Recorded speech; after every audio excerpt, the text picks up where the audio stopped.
Welcome, everybody, to the Glentendo Podcast. I'm Glentendo. This is a weekly Nintendo / Smash Brothers community, big galaxy brain conversation podcast, and occasional peanut brain takes here and there, depending on our mood.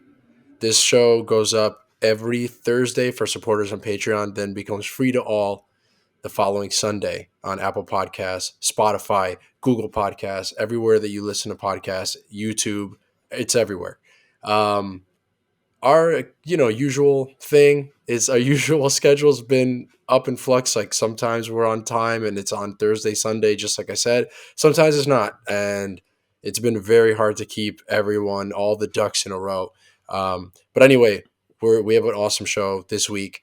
We're gonna finally just talk deeply about Metroid Dread.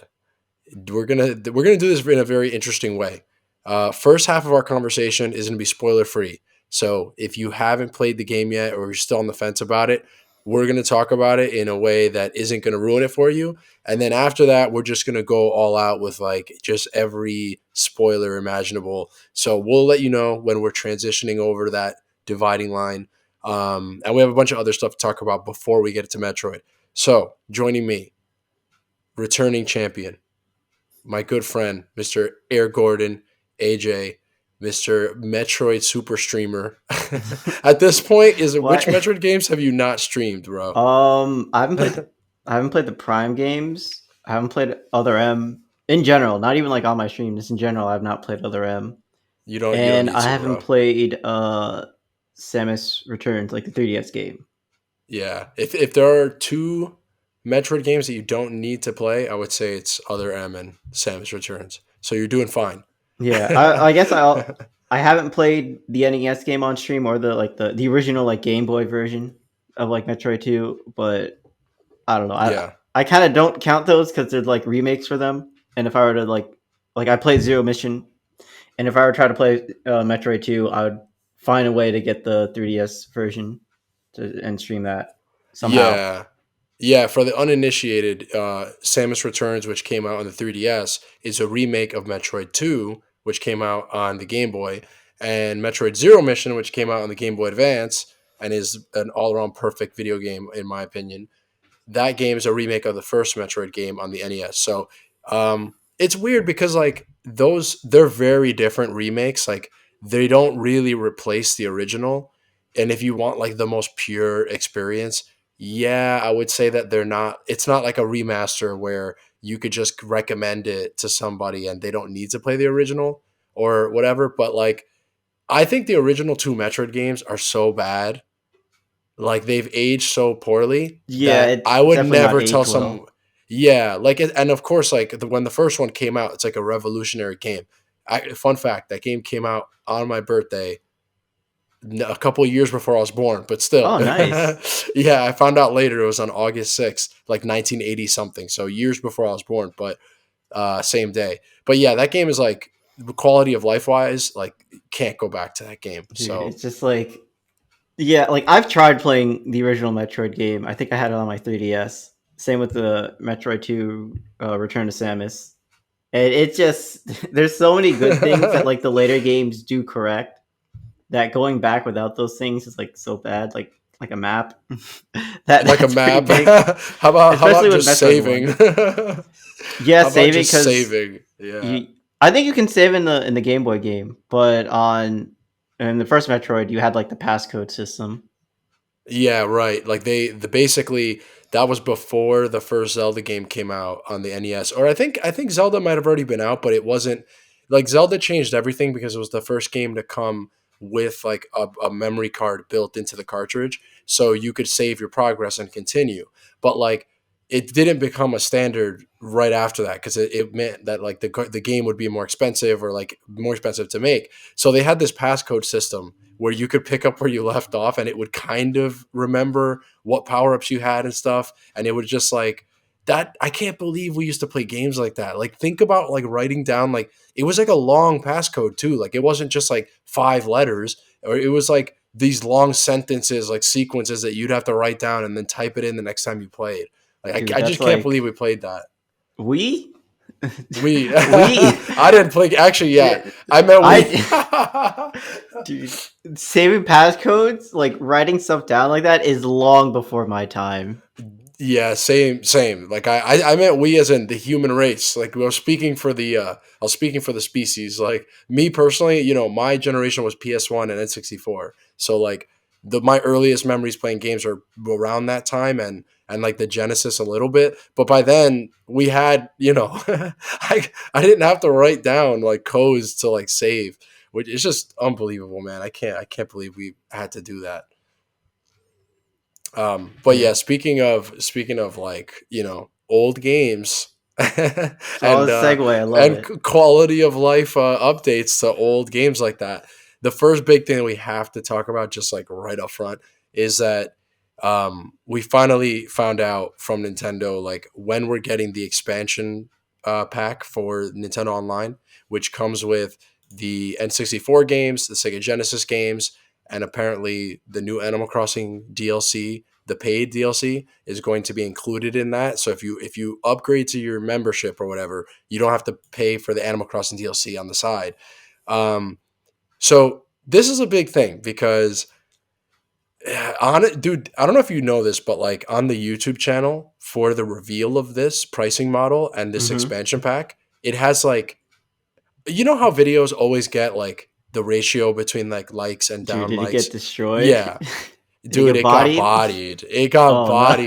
Like it's like bad. Like apparently it's like I think like 4 times as many dislikes on this video of them showing the pricing model. So basically the pricing model is $50 a year for a single membership, which is $30 more than it used to be. If you wanted just the Nintendo Online, subscription on your Switch, you get the NES games, the SNES games, and you get to play your games online and a few other free things like Tetris 99 and Pac-Man 99 are free. It costs $20 a year for one person, and then if you did the family plan, it was $35 a year, and you could have 8 people on that plan. So like I did that, and so I've been paying like $4.30 every year for my Yeah, Nintendo the Online thing. the family plan is definitely the way to go. If you have, even if you have one other person, Yeah, go in with you on the family plan, it becomes cheaper than just paying for it individually. yeah, exactly. And then now they raised it, right? So it's like it was $50 for a single membership. No, I'm sorry, it was $20. Now it's $50 for a single membership, and now the family plan is from $35 to $80.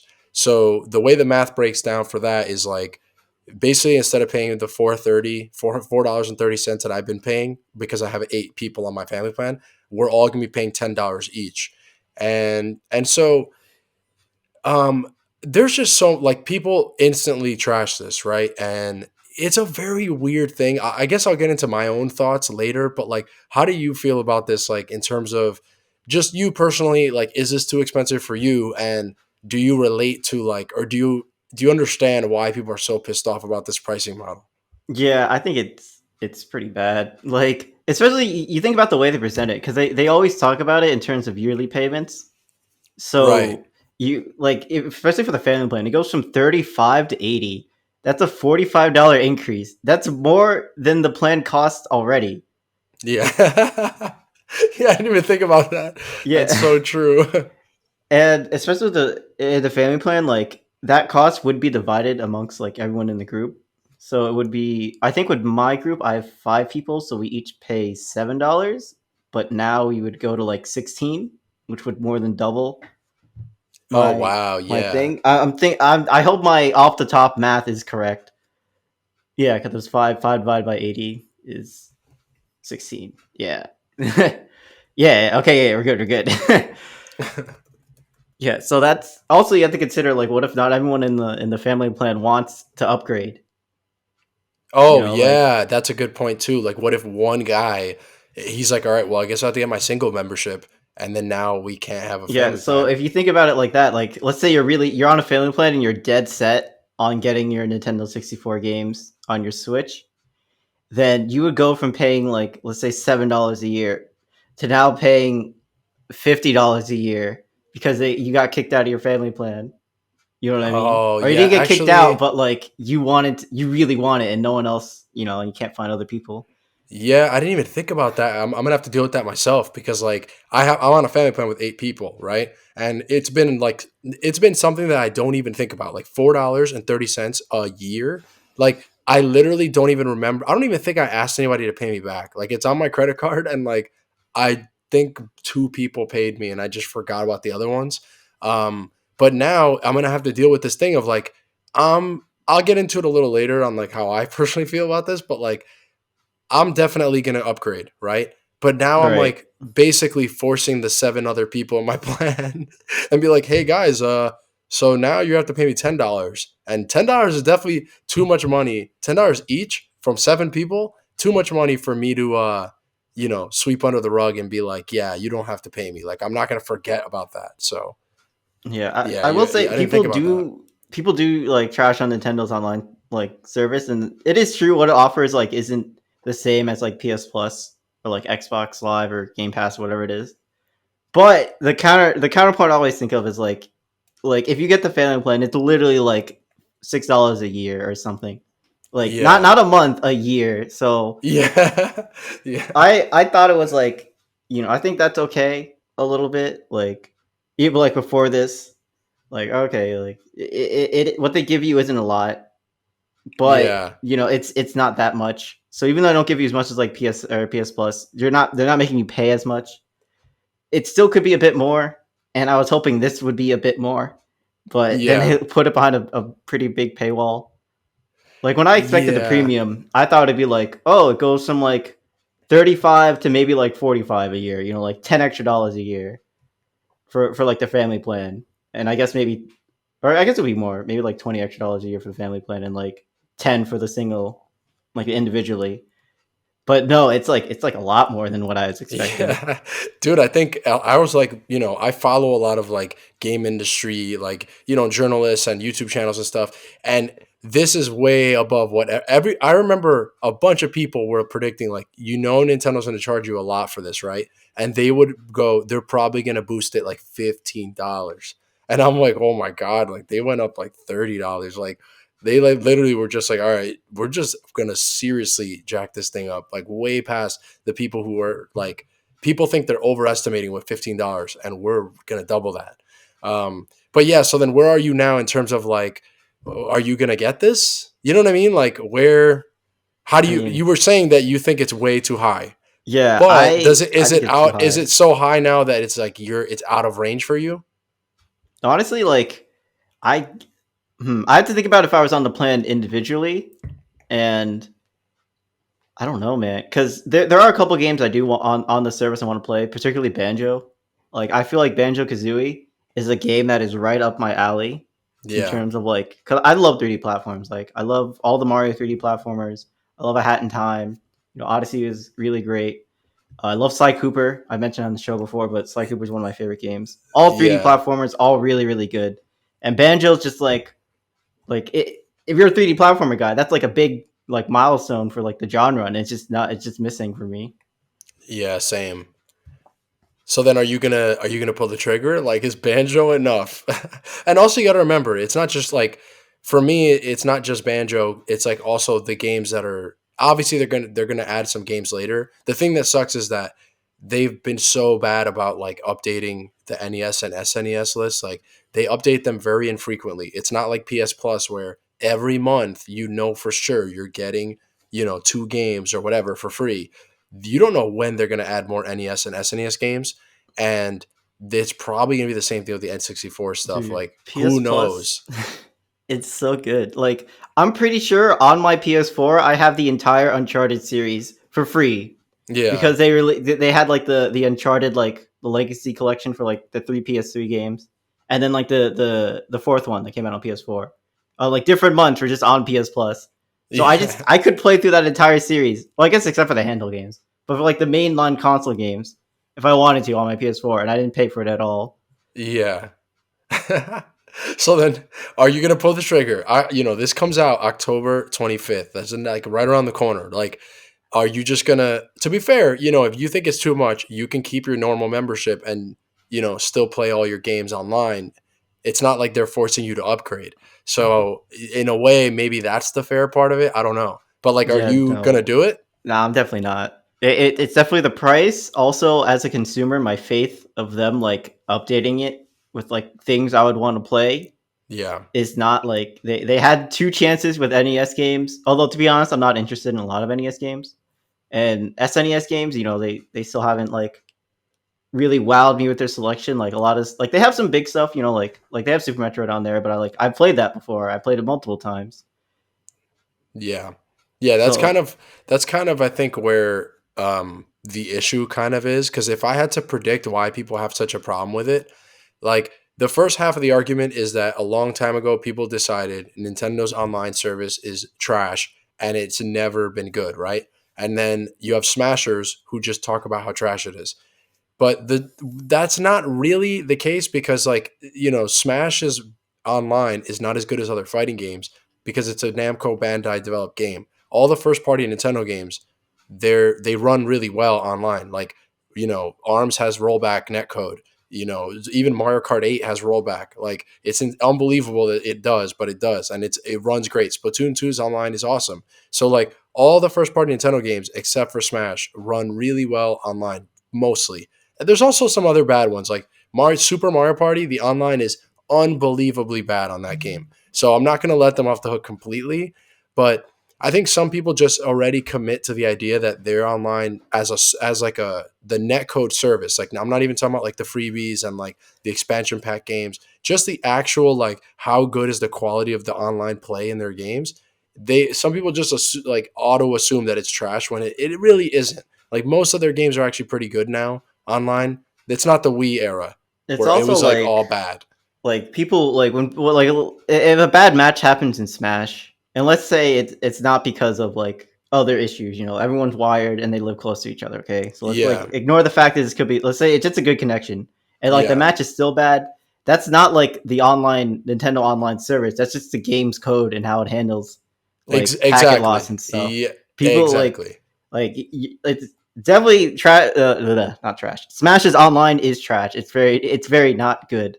But getting mad at like Nintendo's online like service, like that's a different issue. Like those are two different things. Like Nintendo's Yeah, online could be like $100 like a day, and like yeah, and they could have like the most prestige yeah, servers, but the code in the game for Smash is still just not good. yeah. That Like all of that wouldn't fix it. So yeah, people are kind of conflating those two things, where they're like, okay, I'm paying more, and you're online. The net code is still bad for the game, and it's like, okay, those are two different things.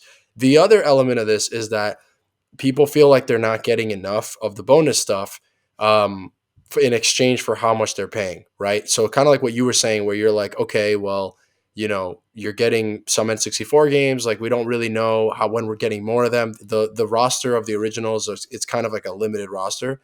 And my whole thing with that is that, see, for me, the N64 era is, again, I said it earlier, that's like my generation. Like, I'm really excited to play each of these games. If this expansion pack was SNES games, I would not buy it, because I am not as big a fan of that era of games. And there's only like one or two games I would really, really want to play. I'm only guaranteed purchasing this because it's N64 games specifically, and a lot of these games, there's no way to run them on an HD TV anymore. Like, it's really, really difficult. Like, you'd have to like go get your Wii U and download these games or pirate them. And I don't do either of those things. I don't do the Wii U anymore, and I don't pirate things. I've So definitely like like for my stream, especially for the Metroid games, I have pulled out my Wii U so I could stream like the Game Boy Advance, yeah, the two Game Boy Advance games, and yeah, like definitely. I almost bought Zero Mission the other day because it's $8 on the Wii U eShop. It's still there if you want if you guys want to play that game. That's like the only kind of modern way to get it without like actually pulling out a Game Boy Advance and finding the cartridge somewhere.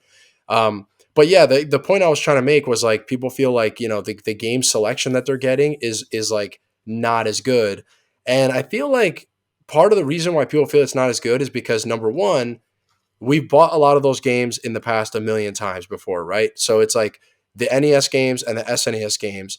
A lot of us bought the NES Classic, the SNES Classic. A lot of us bought these games on the Wii and Wii U Virtual Console. A lot of these of us bought Mario Brothers 15 times, like when they re-released it on every platform they've ever had.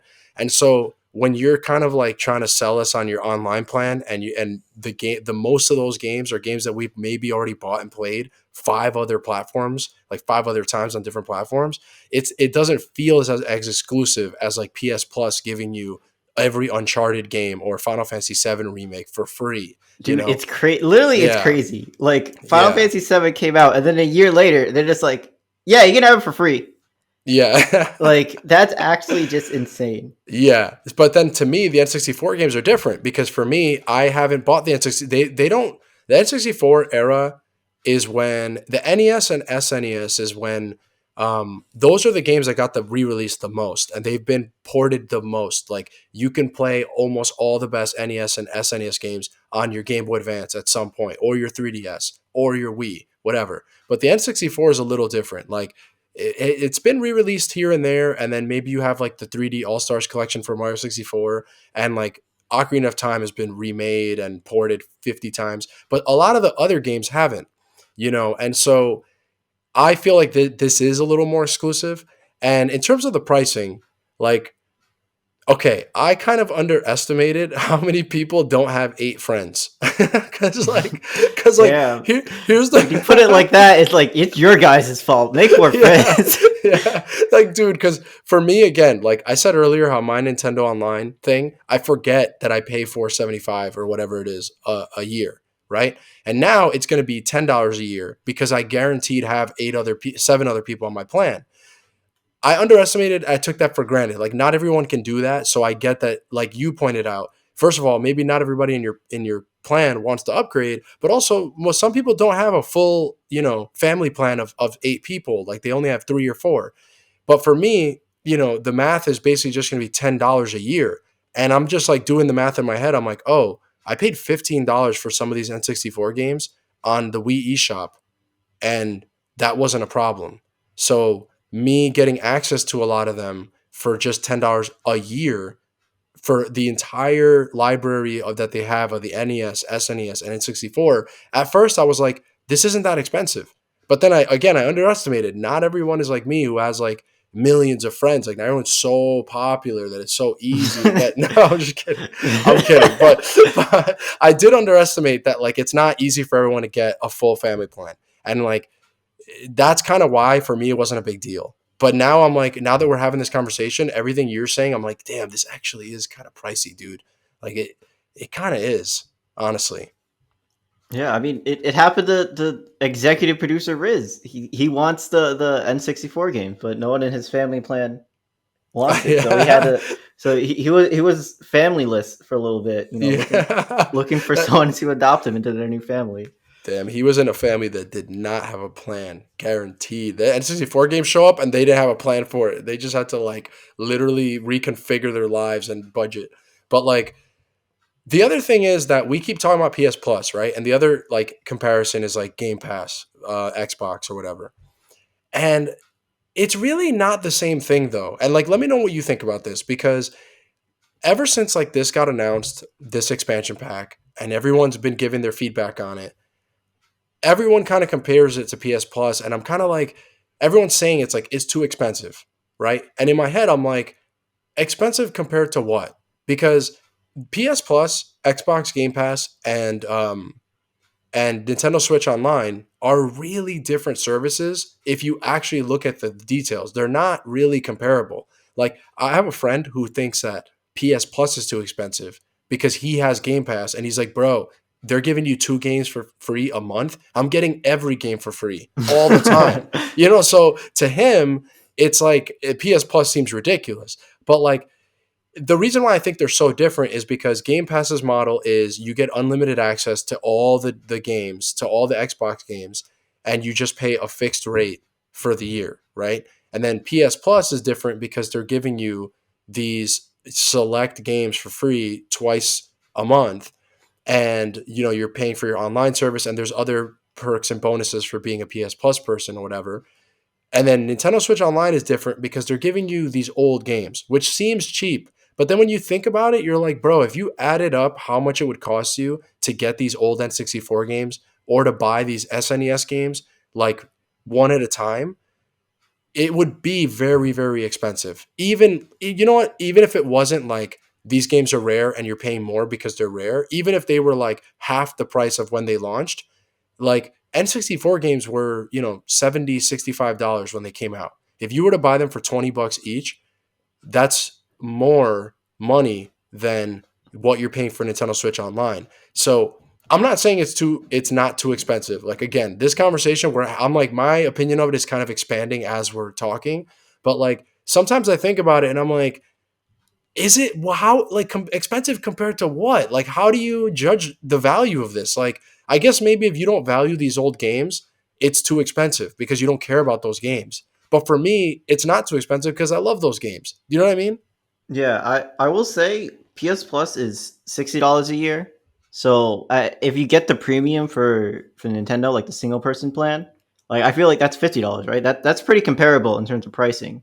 Yeah. And you have to consider with PS Plus, you'll get two like maybe not. They're definitely not like recently released, but like we mentioned Final Fantasy VII. Like at release that was $60, and maybe by the time it was on PS Plus, it may have been down to like 40 or something. I'm not sure, but Yeah. like you could make the same argument for PS Plus where if I bought all four Uncharted games individually or like the one collection and then Uncharted 4, like that would be that would be a lot of money. Like Yeah. Yeah. that would probably equal like one PS Plus subscription for the year, and that's just 1 month worth of games. So like That's you could yeah. definitely make the same argument. Yeah, And I think another element of it is also that like you said, sometimes the PS games that you get, the PlayStation games, like, and it's, you know how like Nintendo games never go on sale and they sell like Mario Kart 8 is, it's like 4 years old on the Switch, okay, and it's still in the top 10 of the global sales, whatever. So that game never gets discounted because people still buy it at full price. But first party PlayStation games after like the first 6 months, they almost always go down to like $20. Like I bought Resident Evil 2 remake 6 months after it came out for $20. I bought Street Fighter 5 for like $20. I bought Metal Gear Solid 5 for $20, like right around the time, like not long after it came out. So it is a little different in the sense that it just seems like the demand for those games goes down so much that they can afford to just give it to you for free because not that many people are buying it a year later. But like, a first party Nintendo game like Smash Brothers, they just keep selling them forever. And so they're like, we're not giving you this for free because this game still sells at $60, yeah, I don't know if it's fair, but I'm just saying like maybe that's part of the thought process of it. that's definitely why they do it. Although, wait, I just to go back to PS Plus for a second. You mentioned like Street Fighter 5. Yeah. Like that's the perfect game to be on PS Plus because you're mostly going to play that game online against other people. Right. So Yeah. the thing is with PS Plus, if you cancel your subscription, you lose access to all the games you got for free. But if you're mostly going to be playing online with people in like Street Fighter 5, then you're going to be paying for the subscription anyway. You know what I mean? Yeah. Right. So like it's just like it's kind of like the perfect like you're not losing anything if you cancel the subscription because you wouldn't be playing it anyway. Like I did that with Rocket League. I only play Rocket League on my PS4 with friends online.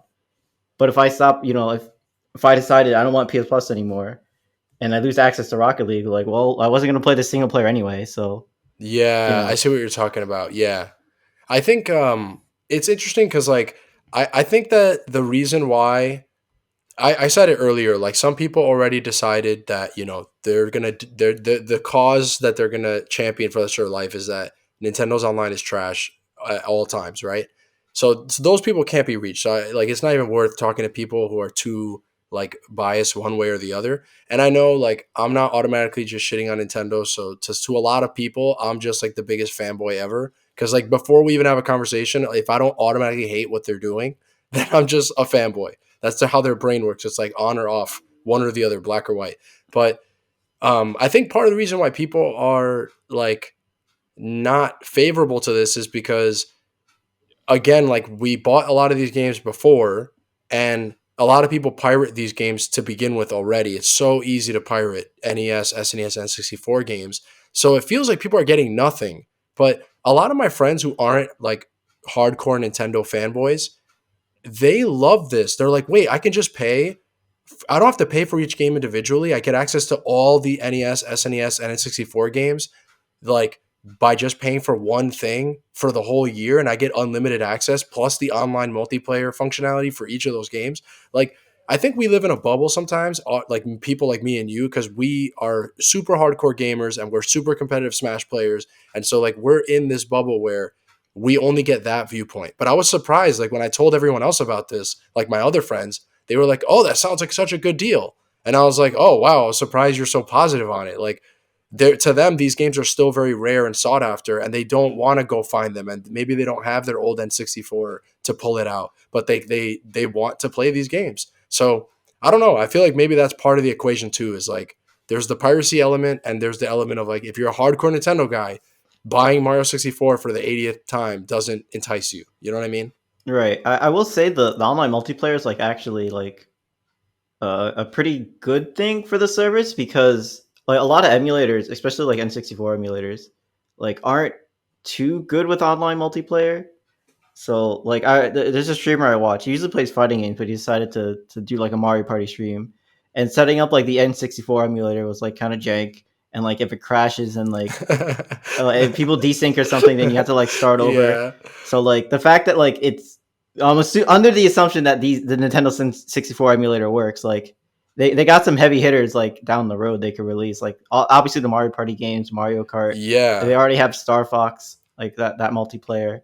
Dude, Smash 64 maybe? You That's know a what I big mean? one. Like Yeah, Smash. honestly, like the N64 was when they started doing like really focusing on multiplayer games. That's where Smash was born. That's where Mario Kart really became like this big thing. Mario Party was born. The Mario like sports games, like dude, hopefully GoldenEye, like they were getting Banjo Kazooie, so maybe Rare and Microsoft will somehow figure out how to give us GoldenEye. Like I know for a lot of people, again, if you're in the bubble, you've already been pirating these games for 20 years and this is not a big deal to you. But for people like me, like I don't pirate games. And so, and again, this is my favorite generation of games. So for me, no Right. brainer. Oh, we should also like say there's a difference like with emulation and piracy. Yeah, yeah, sorry. You're right. Like like if I download a ROM for the N64 game, it's the year 2021. That's not the same as like going to some back alley in like the late 90s and like, hey man, you got Ocarina of Time cheap? Like No, there's yeah, definitely like 100%. Yeah, but so the other thing about this is, before we move on, is that the N64 controllers, like, and the Genesis controllers, they're already sold out. Like, they went up for pre-order on Nintendo.com, and I we just didn't even wanted talk two of about the these. Genesis.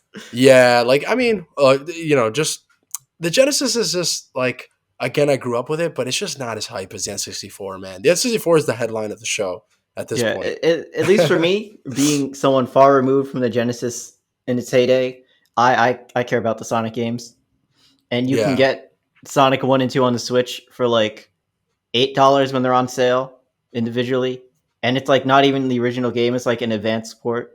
Oh, that's right. Yeah. So like you can play as Knuckles in Sonic 2. Like it's pretty cool. Yeah, I mean for me the Genesis is like I love Sonic, but I love Sonic 2 and 3, but Streets of Rage 2 is my favorite Genesis game. So that coming to this and being online, I'm looking forward to that.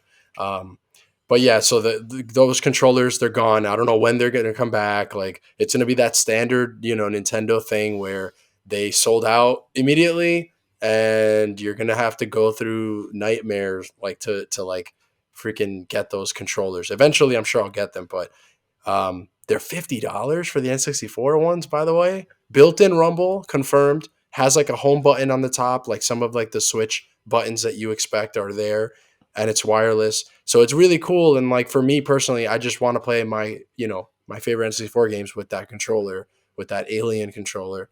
Dude, that But I yeah. get someone who was born in the year 1998 and did not see an N64 console for like a very long time in his life. What are they doing? Like, what is it? It's like I grew up with a GameCube controller and a PS2 controller, and I guess a weird mode nunchuck.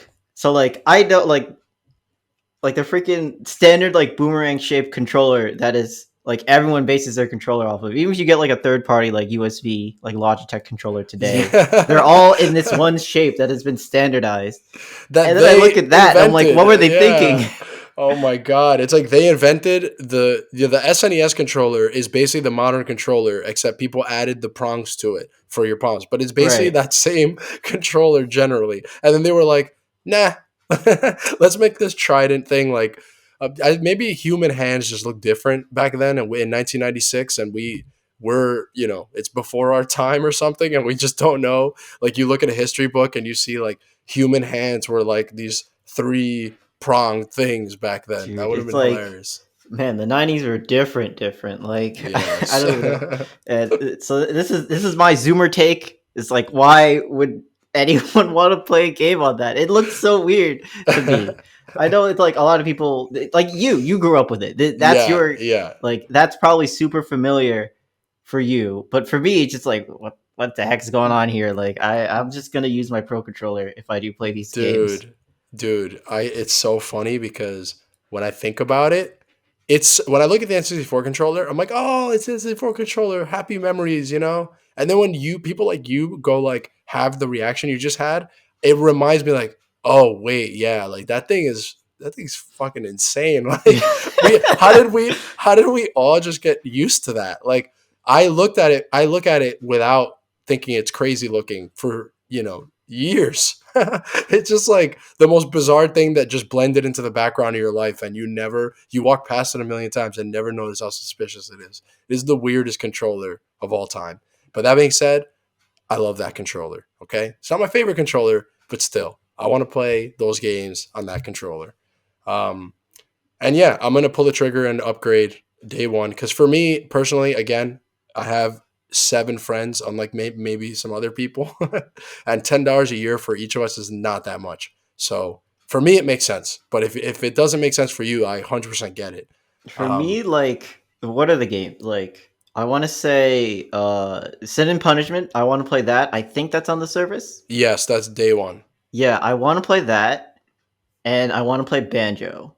But Banjo's not honestly, gonna be there day one. yeah, it's not day one, but it will be there eventually. Honestly, I rather pull out my Wii U and download Sin and Punishment. Like, if they have the N64 version there, I'm I pretty rather sure they play. do. Yeah, Yeah. I rather play that there and then track down an Xbox 360 and get like the Xbox version of Banjo than like whatever than pay for the Nintendo Online service. Yeah, I feel you on that, bro. Maybe one day you'll get adopted into a nice family plan, and you'll pay $10 a year just like me, and you won't have to worry about this crap. But you Yeah. definitely convinced me. I'll be honest, like you definitely convinced me that like I did not consider all the angles, and it's pretty steep. It's a pretty steep price increase. But yeah, then the other thing is that they talked about how like there's finally the big update for Animal Crossing, and so you know, there's the free update and then there's going to be the paid DLC update. So we're going to talk about both a little bit. The paid DLC update is $25, but if you upgrade to the Switch Online thing that we've just been talking about, the expansion pack, you get that DLC for free or included. It's not free. Obviously, you're paying in one way or another. I actually wonder if you think they're going to add DLC for other mainline games like that and be included in the expansion pack because like I feel like that's their way of I really feel like if they really wanted to be stingy as hell, they could have been like, yeah, that $25 Animal Crossing DLC, that's just, that's its own thing. And this $30 price increase for your Switch Online, that's a separate thing. And the fact that they combined it, I'm not trying to defend them saying that it's you're getting it good by having this deal, but I feel like maybe they're like, oh, in the future, we should probably just include DLC packs into this expensive online thing. Do you think that's even like possible? Or is it just going to be like Animal Crossing this one time? I think it'd be a good idea for them to include it. Like, obviously, I think it should always also be available separately. I don't think it should ever exclusively be like a Nintendo Switch Online premium member like exclusive deal. Right, right. But I definitely think down the road, like maybe Splatoon 3, if there's an expansion pack, it could be like, hey, if you already have the premium version of Nintendo Online, you get that for free. It would have been nice. I guess for Smash, like if they included both fighter passes in this, but that's already over, so they can't. Yeah. Um, but yeah, if that becomes a thing, I could definitely see that being more value for the service. But again, like there's just so much in the air at that. Like I don't know, like what games are gonna have like season passes like that again. Yeah. Like And obviously also, Splatoon you yeah. mentioned, but there's no Smash. Like I know Breath of the Wild had like two DLC packs, so maybe they might include that. I don't know if they do that again, but there's just a lot of unknown. Like we don't, I don't know if they confirm that that's like an idea they even want to do. No, yeah, that's me just speculating at this point because they did include it into this thing, which was weird. They definitely could have been just they combined the announcement as opposed to like keeping it separate. But I don't know, maybe we'll see. I mean, their DLC strategy, I think Nintendo's DLC has actually been always pretty good and they've never been it's always felt like it's been something that is like extra and it's not like here's a half finished game and then you pay DLC for the other half. They've actually been pretty good about like, hey, Smash Brothers has every character from every other game, and then we're gonna add 12 more. You know what I mean? Like they're not. It's not Marvel vs. Capcom 3 where it's like there's 5 fighters on disc, and then you pay for 30 of them extra. Like it's not that. So I don't know. Their DLC plan has been pretty good, and like, but it's also been kind of unorthodox. So I don't really know like if it's always gonna make sense for them to combine it with this. So we'll see. I don't know. But yeah, so half of this the update is actually free. So there's a free update for Animal Crossing that brings the Brewster's coffee shop, which is like in the museum portion. And if you played New Leaf, you already know how that goes. Like it's like a side thing you could do, and you can invite villagers to drink coffee with you. I don't know. If you're into Animal Crossing, people are excited about this. And then there's the cooking stuff that they're adding, which is kind of weird. I'm surprised that's not like I'm surprised they didn't do this earlier because it seems like such a no brainer. Like you have the crafting and New Horizons, so cooking seems like a natural kind of evolution of that. And then they're Huh. bringing back the gyroids, which like if you played the original game, the gyroids were like these funny like they look like fire hydrants, but they're these mini fire hydrants that Dude, I like love those they guys. yeah they all have a unique sound and they move funny and you could kind of like collect a bunch of them and they make like songs together like weird sounds Dude, combined. I that was my favorite thing, just collecting those things. I forget which Animal Crossing it was, but the first floor of my house was literally just all the gyroids I found, like while looking Yeah. for fossils, and then like the upstairs area was just my bed. So I think that's just Yeah. funny. Imagine like your actual house is just a bed and like all filled with like a bunch of gyroids. A gyroid army, bro. They're just Yeah, I remember that too. Like my first one was the first one on the GameCube and it was like gyroids were everywhere. Like they were like everything you had to save by talking to a gyroid. The gyroid was like there was always a gyroid that was installed next to your house, next to your yeah, mailbox, yeah, and yeah. he was like you're like, "Oh, you need to do something about your house? Like talk to me. Like everything you need about your house, you can talk to me." But yeah, gyroids are cool. So they're bringing those back and then they're bringing back Cap'n, who is like he's funny. He like takes you. He's always on the dock, and he takes you to like another island and stuff. And then they added like ceiling decoration stuff. Like you could have like light fixtures and like fans, and they have more customizable fences. The froggy chair is Yo, back. Froggy Chair! I'm so happy he's Somehow back.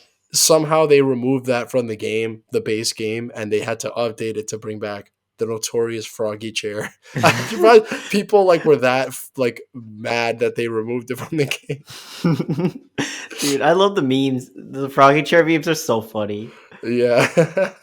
I'm just like it's funny because I remember the froggy chair in every Animal Crossing game. Like it's like a funny looking chair, right? But then when I didn't think people cared about it that much that when they removed it it'd be a big deal. You know what I mean? Like it's just fun. It's just like the funniest thing for you to care about is the froggy chair. Yeah, I love Froggy Chair.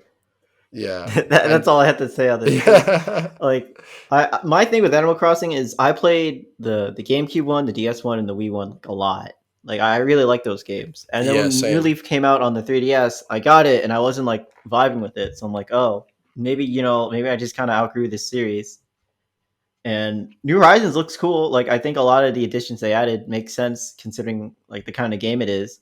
But I still didn't feel like I still feel like I would just buy it and not like enjoy it as much as I did when I was a kid.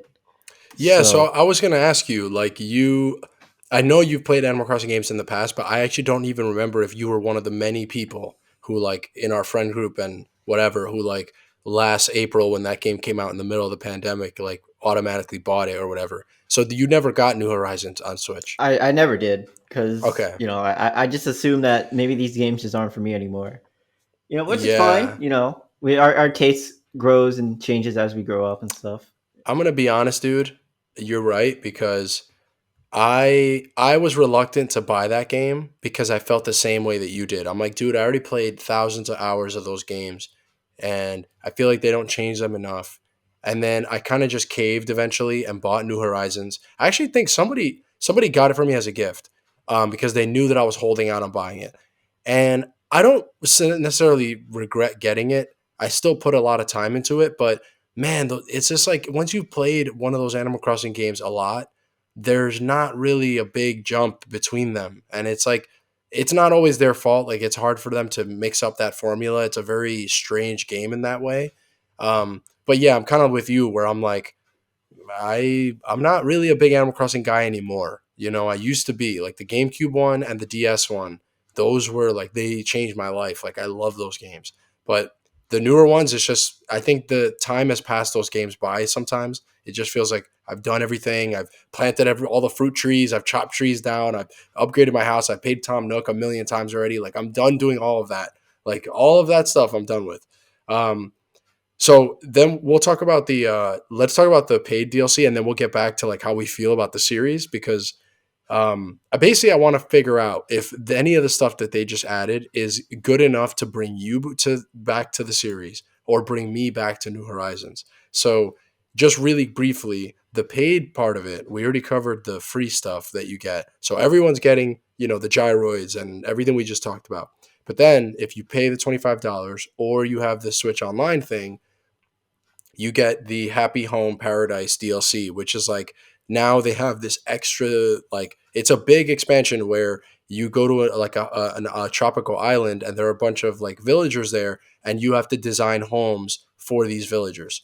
And it's basically Happy Home Designer, which if you remember on the 3DS, there was like an Animal Crossing spin-off that a lot of people liked. And all it was about, it was not a normal Animal Crossing game. It was just about you decorating houses for villagers and getting points for like how good you can do that. So basically, this is just that. It's basically just Okay. adding that into this game. Did you watch the Animal Crossing Direct? It was kind of long, so if you didn't see it, it's not a big deal because it really was like it was like 25 minutes. Yeah, I didn't watch it. I didn't have Yeah, I have no interest in New Horizons, and yeah. I You're didn't like, think the DLC pack would get me interested. But yeah, I'm like happy for Froggy Chair. yeah. It's like That's like closing thought. I didn't buy this game. I didn't buy this game, so I'm definitely not watching a 25-minute Yeah. direct about that stuff. But yeah, so just that surface value. Does any of that sound like stuff that did you play Happy Home Designer on 3DS? No, I didn't. Okay. So it's So like I don't know yeah. what that game's all about. So none of this would bring you back to this game, right? No, like I'm happy for my friends. Like I have a lot of friends who are really in Animal Crossing, like outside of like our friend group. And they seem pretty excited for this, either for the free stuff. They're like, I may not buy the DLC, but I'm happy for the free stuff, or I'm definitely getting the DLC, and they might pick up their town again and see how everyone's doing in there. Yeah. But for me personally, I'm happy for them, but it's not doing anything for me. Yeah, same. And honestly, as someone who like, I already told you I'm upgrading my, Switch Online, so I'm getting this DLC, but I'm not really like excited to go check it out or try it. Like, I don't know. I feel like Animal Crossing just, that style of game was really like mind blowing back 20 years ago when games were very like still, they weren't customizable at all. And then there was this game where I could put a mailbox, I could put a refrigerator in a letter and mail it to my friend. And like it was on a real time clock and you could customize your town and you could plant a tree here and 3 days later it would grow and all that stuff. Too many games have built on that already where it's not as novel to me anymore. So I don't know. Maybe I'll check it out because again, I'm already gonna get it. They included it in the thing, um, but yeah, not that excited about Animal Crossing. I'm sorry. I know that I just wanted to cover it anyway because I know some of the listeners they love Animal Crossing. Everybody loves this game. But yeah, me and AJ, we're chilling, man. Like this Yeah. series passes by, man. So, but yeah, to get to our main point now, a series that did not pass us by, bro. A series that left us for dead for 20 years and then came back out of nowhere. 2D Metroid. Metroid Dread. I finally finished the game. It's not a very long game. You finished it. Was it last night or 2 days ago? Yeah, last night. Yeah. Awesome. Okay. And what percentage did you get through the game, by the way? You mean like item completion? Yeah, because it has like the little percentage thing at the main menu. I'm not joking. I got 69%. Oh yeah, I saw you post that on Yeah. Twitter. That's so funny. Damn, Yeah, you I have was a hyped. lot. I only had like 14. I had like 20%. And like usually I get a lot higher, but I'll talk a little bit about why that happened in a minute. So yeah, like we said up top, like we're gonna start off just giving our general takes on the game, spoiler free, and then I'll let you guys know we're gonna go super hard into the spoilers. So we're gonna review this game. Um, Generally, just what were your how much did you enjoy this game? I know I already saw your tweet, but if you could like reiterate just your Yeah, general feelings finishing it. I think it's a great game. I definitely like it a lot more than the 3DS Samus Returns, which was made by the Yeah, same team. yeah, So, like going into this game, I was actually kind of nervous because their history, like this development team's history, is like they made a couple Castlevania games, like Lord of Shadows on like the PS3. and they were buns. They Yeah, were and all there's like a buns. Castlevania game on the 3DS they made as well, Yeah, which was like not as well received. It's not like Super Metroid level or like Zero Mission levels of like quality. And when they did Samus Returns, I'm like, this has some good ideas and I like it, but it just feels like they're going through the motions in terms of like a Metroid game. Like there's nothing that really hooks me into this that yeah, much. hmm So it's just kind of like a standard game. So when they're doing their new game like completely original, I was a bit worried that are they gonna be able to deliver on like the quality of like the Metroid series that is known for, and they did. They did. They definitely. I'm no longer worried for them making another 2D Metroid game. I kind of want another one. Like it was a very good game. I enjoyed it thoroughly. yeah. So that's I I think most people are really surprised how good this game is for all the reasons that you pointed out. And also it goes to show that like some people don't really know how like the development stuff works, and like of course I'm not an expert either. I'm not a designer or whatever, but like I just like to read into interviews and stuff. And one of the reasons why those Castlevania games were really bad and this Metroid game, because Samus Returns was still pretty good, it just wasn't amazing, Yeah, it and wasn't then like if you compare yeah, like how Zero Mission completely like retold the NES game and how much like yeah, it's definitely like you mentioned earlier a different game, but it's like so good, like yeah, so good. And you compare like Samus, or it's funny because the Game Boy Advance game is the Return of Samus, or not the Game Boy Advance. yeah. The Game Boy game is the The Return of Game Boy Samus, one, yeah, and then the 3DS one is Samus Returns. Like if you compare yeah. those games together, like it's not as big a leap as quality, Yeah. but And it's not like the perfect pristine Zero Mission remake. It yeah, was like it was pretty good, and it was definitely like the beginning of what we're at now. And it just goes to show that like when Nintendo works with a company, the company doesn't just get free reign to do whatever they want. Like Nintendo always talks about these things as like they're it's a partnership where they co make the game together. So you can see the difference in quality between those Castlevania games where Konami just let them kind of make whatever they want, and the original Castlevania developers weren't even at Konami anymore.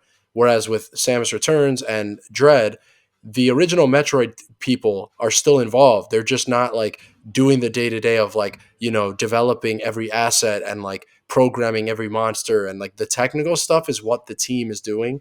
But, the quality of the game speaks to like Nintendo is like, if you're gonna make this game, we're gonna make sure that you have the foundation correct. And yeah, like you said, man, I really, really, really like this game. Um, there are some things about it that I have mixed feelings about, but overall, I think this game delivered, and I'm really happy with it. And I'm actually really excited to go back to it. Um, and honestly, now I'm like dude, I hope Nintendo just buys that I hope they buy Mercury Steam and they just go, Yeah, I hey, was do you gonna guys want to say just like make like 1,000 2D Metroids to make up for the 20-year drought that we've had they don't even as have to make Metroid like fans? 2D Metroid. Like this game, like it is definitely a Metroidvania, but there are some really good like action elements in this game too. Yeah, actually, that's one of the things that I wanted to talk about is like, um, so part of the reason why I have like some mixed feelings about it is because I feel like the action elements were surprising how good they were, right? Like the boss fights are amazing. These are They're probably the really best really boss good. fights in Metroid history. Like these are Yeah, I really, really 100% great. agree. I Yeah. 100% like So I was like when I finished the game on my stream, I'm like comparing the boss fights in this game to the boss fights in Super Metroid. And it's like, yeah, Super Metroid, like it's a great game, obviously one of the best games ever, depending on who you ask. I think it's very very good. But like the boss fights are like like I think some of them are interesting and like how they set up like a narrative, or maybe narrative not the right word, but like I guess how they like are in the world. It's hard to describe it, but in terms of like a pure gameplay perspective, like they're not as interesting, I would say, as like the bosses in in freaking Dread. Sorry, I forgot the name yeah. of the game. Yeah. And one of the coolest things about the game, and like we can get into the specifics later when we get into the spoiler side of things, but like the coolest thing about the action elements is that like they start teaching you like a language of what to look for in these fights. And every single time that you get into a fight, you start noticing, oh, I can parry here, and then I can start shooting again here. And you start like it's so cool how it's all visual. You like it's all these visual cues, and the game does such a good job of teaching you it without killing you for it early on, so that later on when you're fighting a really crazy boss where he can maybe one shot you, you already know where you should be doing certain things, and it's completely on you to react properly. And like they make Samus such a badass in this game, dude. Oh Like my god, I the love it so animations are much. so, yeah, like the animations of her like flipping around and just like the fight scenes and stuff. I was really surprised, man. Like they really nailed all that stuff. The only thing I would say, I will get into what we don't like about the game in the spoiler part of it, but I think the action parts of the game almost overshadow everything else. And depending on what kind of like Metroid fan you are, that might be the only thing I could see people being like a little annoyed by, is that it's almost way more of an action game now than it is maybe like a tube cluster explorer like it used to be. The Yeah, Metroid games are tube it's cluster games. it's definitely a mix of both. Where I will say like something like Super Zero Mission definitely do the exploration aspect better than this game, but like this game has like Yeah. the action elements are definitely, I will say, woven into that a little bit better, or I guess at all. I don't know. It's weird. I don't want to call like Super Zero Mission like an action game, to it in a No, sense. yeah, not at all. And Like even I this would say game, like, Fusion has pretty good bosses yeah, too. yeah, So this game does have some like a lot of fusions like vibes to it a little bit, just in terms of like how the action elements like sort of go into this. Like I'm thinking of the one boss in Fusion in the water area. You remember? Do you know that one? yeah, Like he jumps out of the water and he goes really fast. You have to like jump around. yeah, Like the yeah. bosses in Fusion are pretty fun too. Yeah, but that's still like platforming, because you were never able to like you were never really able to like attack something head on. It was always like Yeah, your whole strategy was to like move around, and the challenge was always like, can you move and jump with precision and shoot at the same time? And like that's kind of always the bosses have always been along that vein. So having all this action stuff, it's so cool because it adds another layer on top of that. Like you need to be able to move really well, and you need to platform like you always did and shoot just like all the other Metroid games. But now these boss fights have like you have to also go head on sometimes, and like you have to time things really precisely with your parry. So it's weird. Yeah, like I feel like you're completely right. Like the other games I would never call them actiony, and this game I would call it like I would say it's just as much a Metroid game as all those games are, but it has that other added dimension on top where it also has a lot of action elements. And yeah, the exploration stuff is where maybe things aren't as good as maybe Super Metroid or Zero Mission, but overall, I think that they introduced a lot of new stuff with the action stuff and with the Emmys, and they basically pulled it off. Like the Emmys are scary, bro. Like Dude, they're a they menace. dude, yeah, and like you know, again, one of the cool things about this game is that I saw a lot of people talking about how the game is hard, right? And in my opinion, it's not hard in a BS way. Like it's not hard in a way that is like unfair. It teaches you what you're supposed to do, and if you're paying attention, the answer is there, and it's just challenging. And I'm actually happy that Nintendo was like they weren't afraid to make this game difficult. Like it's really not a handholdy game. Like they don't tell you where to go all the time, and some of these fights are brutal.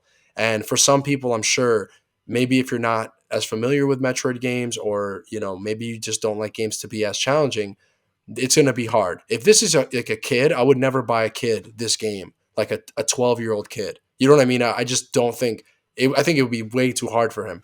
But I I'm think you actually underestimate 12-year-olds.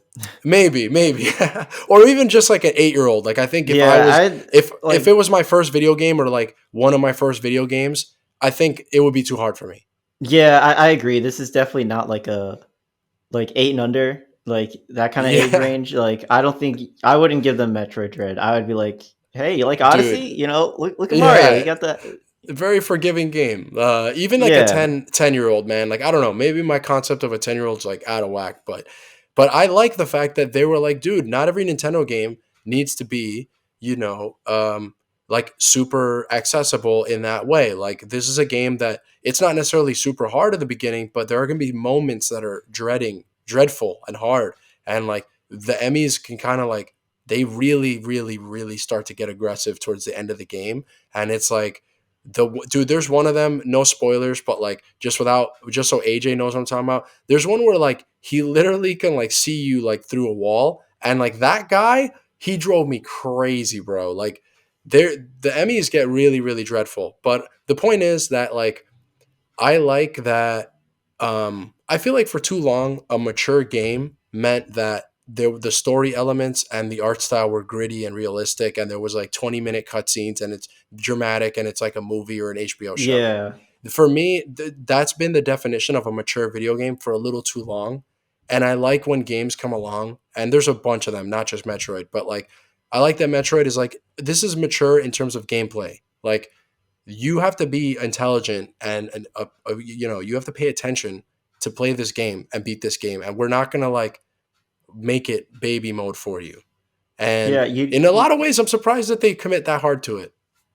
Yeah, it kind of reminds me of, like the way some people think of like kids cartoons. So like to bring Avatar: The Last Airbender, just for a second, it's Yeah, like it definitely it's definitely a show that was 100% made for kids, but it respects its audience. You know, it brings up heavy themes. yeah, You know, in a very kid friendly manner. You know, like it is a war going on in that show, but they're not showing like freaking people getting cut in half or like there's not blood everywhere. You know, like but it does bring up a lot of like different issues that can be caused because of a war happening in a country, you know.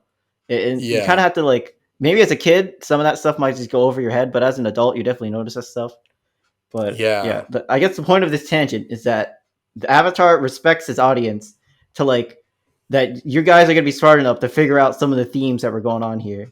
And I feel like in the same way Dread will respect his audience and that you're going to figure out that these blocks are breakable and you don't worry, you'll find out. Yeah, you'll figure out how to shoot that block that David Yeah, Jaffe could not shoot, bro. Oh man, I want to say one thing about that, like while we're on the subject. So David Jaffe, he created God of War and Twisted Metal. He's a legendary game designer. He doesn't make games anymore, but he has like a YouTube channel, and he, you know, I really don't think he was being like malicious or anything. Some people just like fanboys get too defensive, but he was saying that he doesn't like Metroid Dread because it was too hard, and he was saying that there was a specific moment in the game where there was no clue as to what the solution to the next part would be, and that he had to shoot a ceiling that there was nothing that taught him how to shoot the ceiling, right? And so of course like fanboys went crazy, you know, memeing on him and stuff. Some of it was deserved because like some dude made a compilation of all these other streamers who are not good at video games, by the way. They're not game designers, and they just stream for fun, and it was their first Metroid game, and they knew to shoot that because they could tell from the way the layout of that. They literally show you there's a room above you with enemies in it. Like yeah, like it, it. there are definitely hints. Like there are enemies that climb on the wall that you're supposed to shoot. So Yeah, if you accidentally miss the enemy, you'll break the block that they're standing on, or I guess stuck to, or whatever. And you're like, oh, I can do that. yeah, Yeah. So like, and yeah. Sorry, go ahead. yeah. So just for like, I was curious, like, what did I do when I got to that room? Because if you didn't know, I streamed my entire playthrough at Of twitch.tv/air_recorded underscore. yeah, So I went back through my VODs and I looked at what happened when I got to the room. And interestingly enough, because in that compilation, almost everyone aims up with like the free aim and then yeah. shoots the enemies. But me, I went directly to the missile tank at the bottom of the screen, Oh, and then interesting. and then I walked around that room, killed the enemies without breaking the blocks, and then I just shot up because there are enemies up there. I'm like, oh, I found a secret, nice. And then I just went Yeah, on my merry way. yeah. So one of the funny things is that when you watch David Jaffe's stream, no one's been talking about this, but the reason why he didn't figure that out is because the game is almost like, for me, I saw that there's a room there, and I've played a million Metroid games, so I would have shot that ceiling anyway, just because I'm conditioned from playing that series for 20 years or whatever.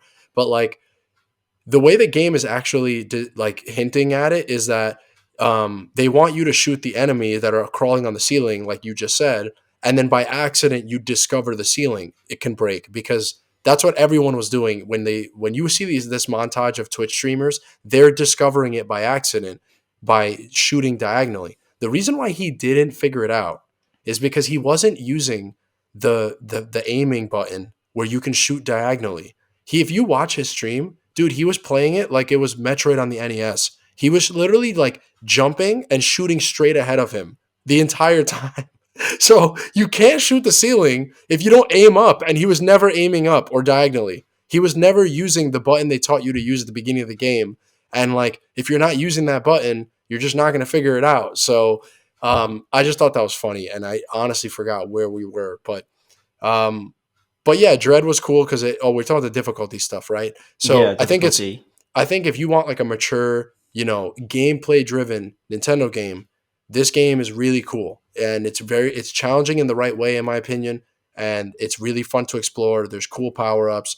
If you haven't played a Metroid game, that's where we kind of have to get. That's like the last thing I want to talk about before we go into the spoilers is, do you think this is like a good first Metroid game? Because this game is now the most successful Metroid game ever. It's just like all these other Switch games. It became like a little tiny phenomenon on social media, and now everyone is buying this game. The reviews are really good. Everyone's saying how great it is, and now it's like this really successful big game. It's more successful than Metroid's ever been financially, and I just wonder, most people are going to be new to the series. Metroid has never been this like super popular thing that everyone's played. So we just talked about how fun it is, but also how challenging it is.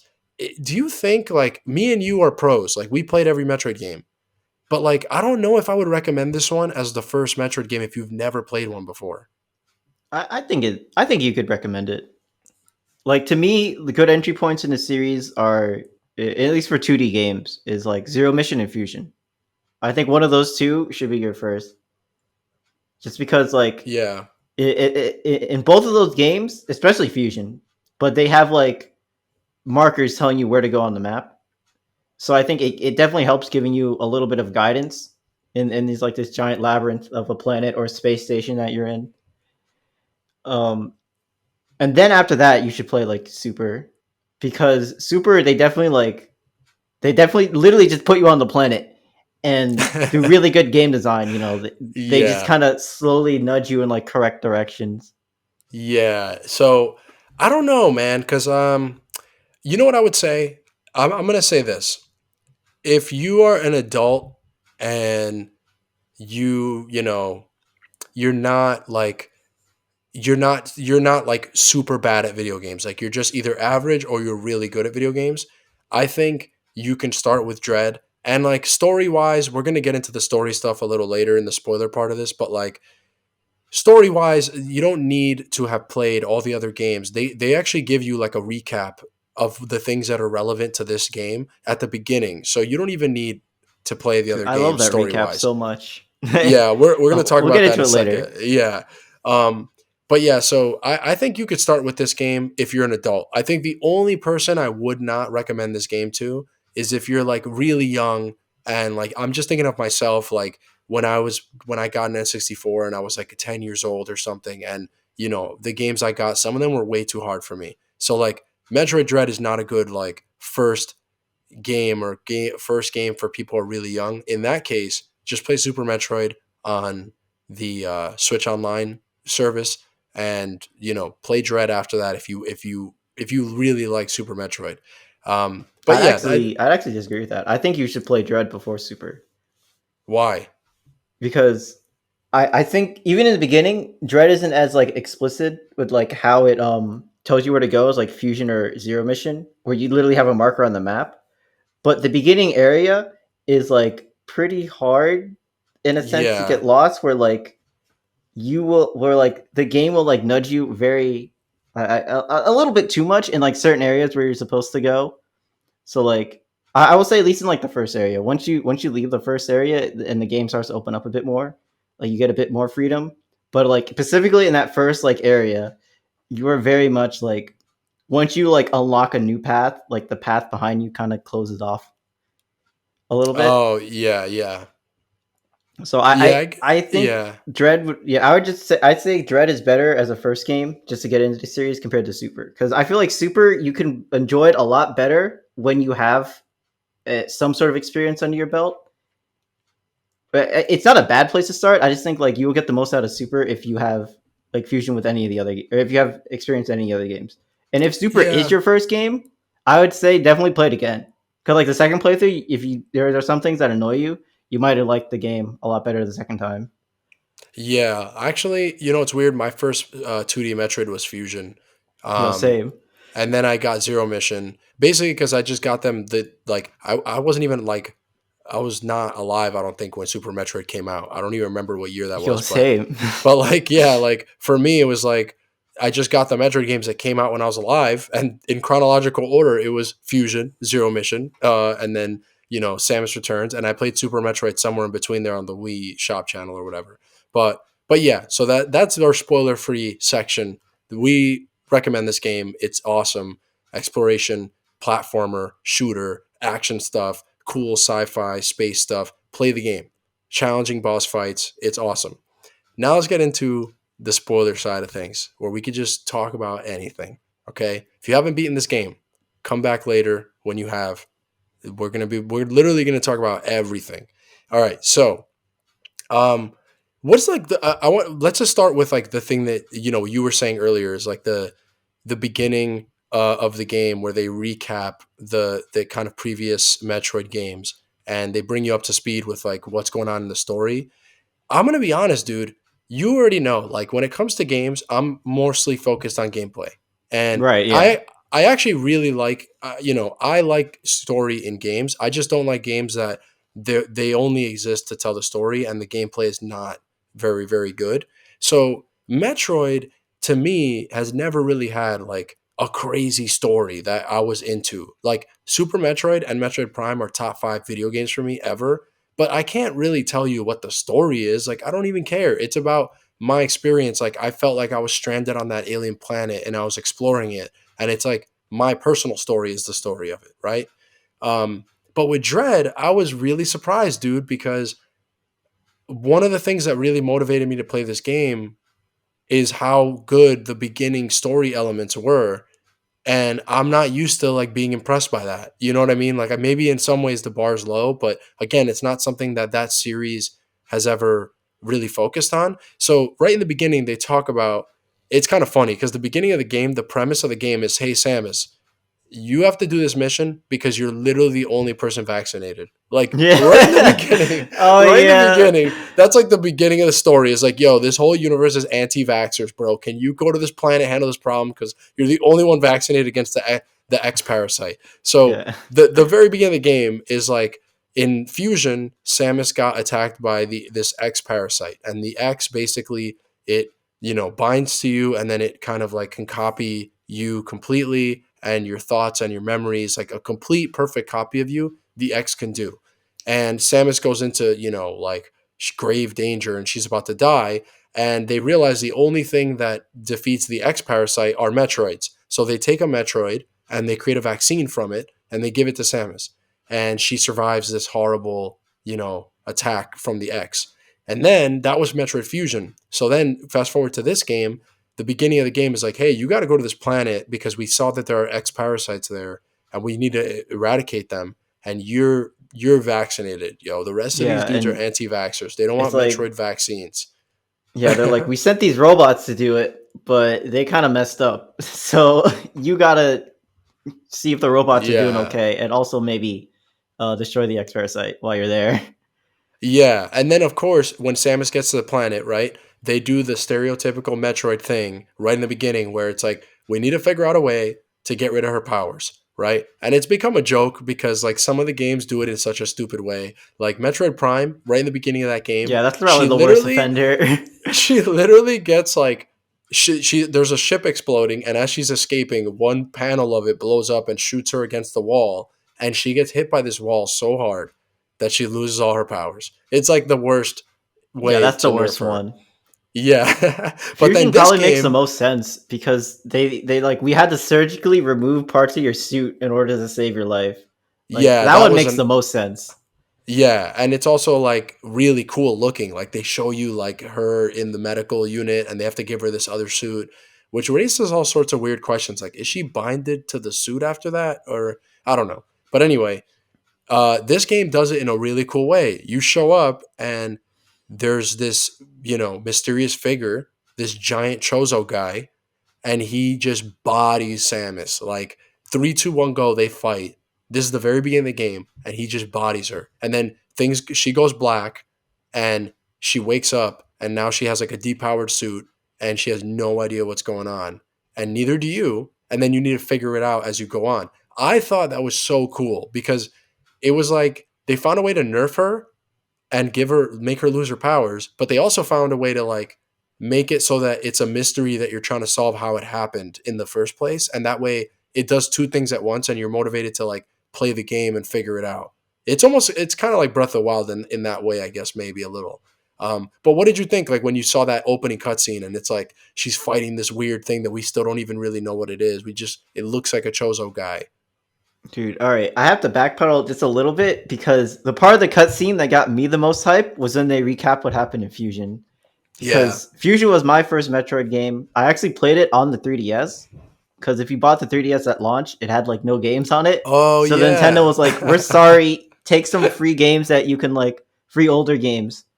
So it was like Metroid Fusion was one of the free Game Boy Advance games they gave you. Which also they never like, because the emulator was pretty basic. Like if you closed the 3DS while playing these games, like the GBA games, it didn't go into sleep mode. The game kept playing. Oh yeah, So the that's emulator right. was probably like very basic. Like we got to quickly give these guys something so they're not mad that they bought the 3DS at like $250 and all they can play is Pilot Wings. Like That is so funny. I forgot about that completely, dude. yeah. So and I played that game a lot. Like I beat it once and then I beat it like multiple times, like on the 3DS, and then I played it once on a actual emulator on my laptop in high school. And then I bought it on the Wii U and streamed it. But anyway, So um, yeah. the point is, Fusion is I like a love big thing for Fusion. you. Yeah. It has Yeah. like, I think Zero Mission and Super are better, but it has a very special place in my heart. So when they recap what happens in Fusion and they show like the silhouettes of like all the bosses in Fusion, I'm like, yo, that's the Oh, that's guy. right. That's the nightmare guy. You know, where his face like melts off. I'm like, I love That these I guys. forgot about that. So that's when I was popping off. But Yeah. yeah, to get to the, well, I mean, we can call him his name, Ravenbeak. Yeah, Ravenbeak. Yeah, We find out Ravenbeak. later his name is Yeah, because this is Ravenbeak. the spoiler section, so I'm Yeah, we sorry, could talk but about it. We yeah, assume you already played this game, dude. yeah. So when they get the Ravenbeak, he just bodies you. It's like, oh shoot! Like Samus is like canonically pretty strong, so to have this guy just kind of body you is like, oh shoot, this guy's like a pretty big deal. Yeah, yeah. Yeah, and it's also like usually the villains in Metroid games are not, they're not really like they're always like giant monsters and stuff, and then there's Ridley, and Ridley's even pretty big depending on which game you're looking at or whatever. So seeing something that like fought Samus with like what looked like close to hand combat, even though Ravenbeak is very tall, by the way, this guy's huge. Yeah, it was just cool. And I was like, I just love that mystery element at the beginning of the game. I'm like, wait, what actually happened? You know? And so I think if we're just talking about the things that surprised me the most about the game, I think even towards the end, like the story elements, I think were really, really interesting. And like the more that I played the game, I didn't see the twist coming that comes at the end. And even though it is, of course, like it's like one of the most standard, plot twists of all time. Especially Um, for a game set in space. yes. Yeah. Yeah. So, and we'll talk about that in detail in a second, but like, I don't know. Like, I don't know if for you felt the same way, but man, like the cutscenes, the way that they told the story, and like the actual, it's not like other M where Samus is really cringy. Like in this game, she has a few lines, very few, and I think that was the right choice. But it felt right and it felt good, and it felt like this character is like consistent with how she was in my brain, and um I think the whole thing of like how as it goes on, it's like you start noticing that moment where she absorbs that enemy, and then in my head it clicked like, oh my god, she has Metroid Oh DNA yeah, that was in her cool. That was body, so cool. and I'm like, she's becoming a Metroid. Like what? Like that idea as an idea is such a cool idea. Dude, And it's funny so because yeah. everyone calls Samus Metroid. Do you remember the "Why can't Metroid crawl"? It's like Holy now, shit. now she actually is just Samus Metroid. Yo, I'm gonna give you credit, but I'm stealing that joke right now. I'm gonna retweet that Miiverse thing and go, yo, this guy made the hardest read of all time. Dude, it's not. You can't even give me credit. Someone on my stream chat said it. So Oh, that's so funny, man. But yeah, like the story elements were really cool, and it's very minimal. Don't go into this game thinking that like it's not The Last of Us where it's like these really well done, like super well written characters. It's still very gameplay focused, but I don't know. yeah, I thought the idea of her turning into a Metroid, and then you find out that Ravenbeak is behind the whole thing. They played it out well, and it wasn't cringy, and it was interesting to me. The only thing I didn't like, and let me know what you think about this, is like, how at the end of the game she basically just becomes like this like Metroid freak Samus. Like her suit changes, and like right, you right. you have to run out of you do the classic Metroid thing where you have to run out of the place while it's blowing up. She gets to her suit, to her ship finally. The beginning of the game, they're like, your only mission is to get to your ship. It takes you the whole game to get to the ship. So you finally get to your ship, and she's about to touch the panel to leave, and she can't because the Chozo ally guy from earlier in the game comes up, and he's like, dude, you're gonna absorb all the energy from your ship. I think that And one then was Adam. Adam's like, don't touch the thing. oh, okay, so it was the ship itself Yeah, talking. and then the Chozo guy comes. Yeah. So first of all, I had this moment where I was like, "Oh, that's really sad." Like, she just turned into this freak, and you know what I mean. Like, here's this beautiful character. Like, Samus is like this beautiful blonde character, and then like you find out that now she's like this freaky like Metroid-ish thing. Like, she's become one of like the monsters that you maybe would fight in these games, right? That's how I looked at it. And then you can't. You finally get to the ship to escape, and you can't even do that because you're gonna absorb the ship power because you're a freaking freak now. You know what I mean? Like you're Yeah. this weird thing. And then I thought that was really cool. The only thing I didn't like was that then the Chozo guy shows up, and then I'm not. Maybe you interpreted it differently, and you could tell me like what they were going for, but he just shows up and kind of goes, we'll turn you back to normal, and then the game's over. You know what I mean? Like what was that? Like what happened there? I don't even know. It's kind of like the Fusion, where like the SAX comes and helps you defeat the Omega Metroid. Yeah. So, because that wasn't him. That was because he got possessed by the X parasite after he died or something. Yeah, right. So And that, that's the X yeah. parasite like possessed clone of him coming to help you. But why Which would he help you? I mean, I guess the X means that it's you, but with the same memories. Because they said that like when the X copies you, you're literally like this. It's the same thing. Like they have your memories and all your thoughts, and it's an exact copy. So I guess yeah, it was just a way of him reviving you and being like, it was a way of him reviving and being like, oh, it's the same guy. But Yeah, then doesn't he turn into an X right there and go into Samus's body or something? I'm not exactly sure how it works or why the X Parasite version of him would help you. I think it's because like the X Parasite and the Metroid are just like natural enemies. They just hate each other. Yeah. So like the whole point of Fusion is like the X Parasite are actively like trying to just kill the Metroids that are on that space station. So with the I'm assuming maybe the Parasite saw that Samus was a Metroid and was like, oh, there's still one left. If we take away the Metroid powers from Samus, then it's all, we're all good. We Oh. completed our mission as X Parasite, our mortal enemy.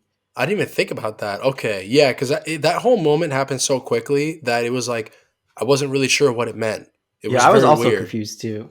Yeah. But outside of that, again, like just one of the things that surprised me so much about the game is that I really enjoyed the story elements and I thought it was not cringe like other M, and I thought it was actually, I don't know, it's cool, and it It's was very like like and it was interesting. boxed up. Like it's like Yeah. the intro cutscene, and then there's not a lot of story, and then there's like a part in the middle, and then there's not a lot of story, and then it's like the ending. Like Yeah. it's And then it's very much yeah. like this is a story section. It's not that big. Go back to exploring, and then here's another Yeah. one, a little bit of lore dump, and then you go back to exploring. Like Yeah, there's a few lore dumps like with the when you save at like the Atom stations, and he'll kind of be like, "Hey, so it looks like this is what's happening to you, and X and Y and Z," and then of course you find out at the end of the game that that was Ravenbeak the whole time. dude, Oh, that's crazy. I someone in my stream chat pointed this out that when you're going down the elevator, hmm, Adams says any objections, lady, which is like his signature thing to say to yeah, Samus. Like, and in Fusion, Adam says that after every like debriefing. yeah. But in this game, he didn't say it again. Like after you go down the elevator, all the other conversations you have with the fake Adam, they all say Samus. Oh, They never say any objections, lady, at the end of it. There's like one thing. There's like one hint where it's like where he's talking about how you can't fight the Emmy. She's like, you need to accept your helplessness. Like oh, that's right. there, Yeah, there's definitely like a couple more hints that I probably just don't know about, but they kind of hint at like Adam not being like who you know. I thought it would have been cool if like half the conversations were actually Adam and the other half was like Ravenbeak. right. And then But you couldn't I think they're tell. all just 100%. I think it's all just Ravenbeak throughout the whole Yeah, and it game. makes sense because I think in the beginning when she goes into the planet, it's like, hey, like the reception is really bad. Like you have T-Mobile and like Yeah, you have no you got reception. T-Mobile. Yeah, This is like Verizon territory. Samus's HUD has like one bar on it instead of four, and she's like, dude, it just went from LTE to 3G. Like I can't hear you at all. Like I think after that moment where they have that reception problem, then it's no longer the ship speaking to you. Yeah, Um, so yeah, I don't know. I thought that was really awesome, and I actually really found that part of it, like that part of the game is gonna stick with me a little bit. Whereas again, I with Prime and Super games that I love, there's not really, I can't tell you that the scenario and story is that interesting. But yeah, that's one of the big things that like just surprised me about the game. What did you think about? What was like your? Was there anything that like super surprised you in a positive way? um, I think the action elements that we mentioned earlier, like I did not expect this game to be that like action focused with the boss fights. Like that, definitely a very Yeah. pleasant surprise. Um, Yeah, like they they actually they did such a good job too because Samus Returns kind of introduces that, but it didn't take it as far as they did in this game. This game like really builds on it. yeah, like the counter is like the parry's a lot better in this game because I feel like the attacks the enemies do that you parry sometimes they don't take as long. Whereas in Samus Returns, a lot of times if you wanted to do it, you would have to stand there and just wait for them to do the parry move. That still happens in this game sometimes, but it's not as bad. Yeah, yeah, right. Yeah, I mean that action stuff again, like we talked about it earlier, but and we're gonna talk about like our favorite boss fights in a second. But man, like it was really enjoyable. And what's funny is that I was talking to a friend of ours who like is also a huge Metroid fan, and he really liked the game, but part of him is wondering like, is Metroid even still Metroid because of how action focused this game was? Like, it almost feels like um that was really like not really the identity of the previous games. And we kind of said it earlier, but one of the things that I didn't like is that I feel like the exploration stuff wasn't as good in this game. It wasn't bad. It was just kind of regular. It wasn't. There's something about the exploration in Super, and I want to revisit that game actually after like I finish Dread again. I want to go back and like figure out what was different about that. But it feels like the action was the front row seat of this game, and maybe it's a little worrying to see how actiony the game is going to get because maybe like the next few Metroid games are not going to be as exploration focused. Um, I don't know. Did you feel the same way where you felt like, okay, like the action elements are great, the ME sections are great, but the actual like map layout and exploring isn't as good? I only was very annoyed by exploring in the beginning because like the thing I mentioned earlier where that helps new players is that like they'll cut off areas of the new map from you after you just like unlock a new area.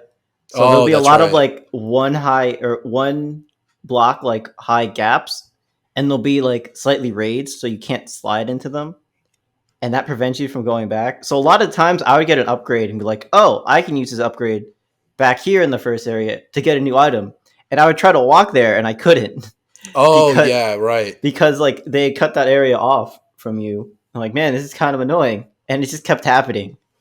So Yeah. like that part really annoyed me in the beginning. I understand why they did it because it, if you left a new player like access to that whole area, it'd probably be easy to get lost and not know where you're supposed to go.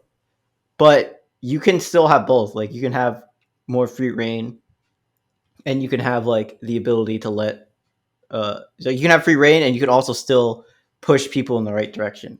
Because like super, I believe in super. There's only to my when I in my memory, there's only one part of the game where they really cut you off. It's where you go. You know the big tall like the red Prince Star area, Yeah. like, and then it leads to Norfair. Like once you fall down that cavern, you can't go back up until you get like the ice beam, so you can Yeah. like freeze and like the high jump, so you can freeze like the indestructible enemies and jump all your way back up there. Yeah. Right. Like that's like the one time in Super that I remember like you got kind of cut off from the rest of the game and you kind of had to get an ability. But in this game, it happens like a lot in the beginning in like very small Yeah. ways, and it's just kind of annoying. Yeah, I agree. Yeah, we're gonna talk about like things that we didn't like later too. Like we're gonna talk about the bosses and all this stuff, but yeah, the action stuff definitely was like I found that that was the most fun part of the game. Like figuring out how to parry the enemies and stuff, and then the boss fights. I think that's why people are so focused on the boss fights in a way that other Metroids weren't, is because this game is just very, very actiony, and I think probably that's like for the better. Like overall, I don't know if this probably isn't my favorite Metroid game, but like I think that that made it feel different than other Metroid games and gives it kind of its own identity. Is like what you pointed out. You know, the action stuff is surprising how good it is. I would never think that the action is this good in a Metroid game. Um, so let's actually talk about while we're talking about the action stuff. What was your favorite boss in the game, It might be the last one. Like dude? The just last fighting one's Ravenbeak. that was an awesome boss fight. That one was freaking awesome. But what did you like about it? Other than the fact Um, that it was super hard. yeah, it was definitely very challenging. I like that aspect about it. Um, I like just how fast it is. Like you have to really like be thinking on your feet in order to dodge a lot of his attacks. Like there's the one attack where he like points his gun up and then he like creates an entire area that'll damage you and you have to like run towards him. Like there's so many times where I'm running towards him and it's about to like the damage area is about to close in and I just slide in next to him Oh and I feel yeah. so cool whenever I do that. Yeah, I love that. And then like he immediately swings on you right after that. So then you kind of like you go in and then you go back. I thought that was such a cool boss battle too because it by then you already know everything about the game, and so figuring it out was really fun. Like, oh, okay, like I didn't die as much on that boss fight as I think I would have normally because you actually just get to use everything that they taught you, and you're constantly moving around and using the phase shift. The phase shift power up is so cool. Like I just loved being able to like warp to the side, left Yeah, and the air right. dash. It's Yeah, the air nice. dash. It's so cool. I mean, obviously, like that's such a standard thing now in Metroidvanias and platformers in general. But yeah, I thought that boss fight was pretty sick. And then he like, dude, when he did you get grossed out when he like ripped his own wing off? No, at first I'm like, yo, he's Sephiroth now. And then he Oh rips off the yeah, other one. And I'm yeah, like, oh, shoot. yeah. It's also funny because he has like the arm cannon just like Samus does. You know what I Yeah, mean? it's probably just like the Chozo armor just has an arm cannon on it. Yeah, exactly. Which makes sense why Samus looks the way she does or whatever. Um, my favorite boss battle is dude, this is so funny because I had to look up the name. Like Ravenbeak is the only boss I could have told you, and Kraid off the top of my Yeah. head, I know the name of them. I don't know the names of any of these other boss fights, but I had to look this one up. This boss fight is called Experiment Number Z57. All right. I'm going to hold on. I can tell you who he is because you'll definitely remember him. This was my favorite boss fight in the game. What was it? Experiment number Z 57.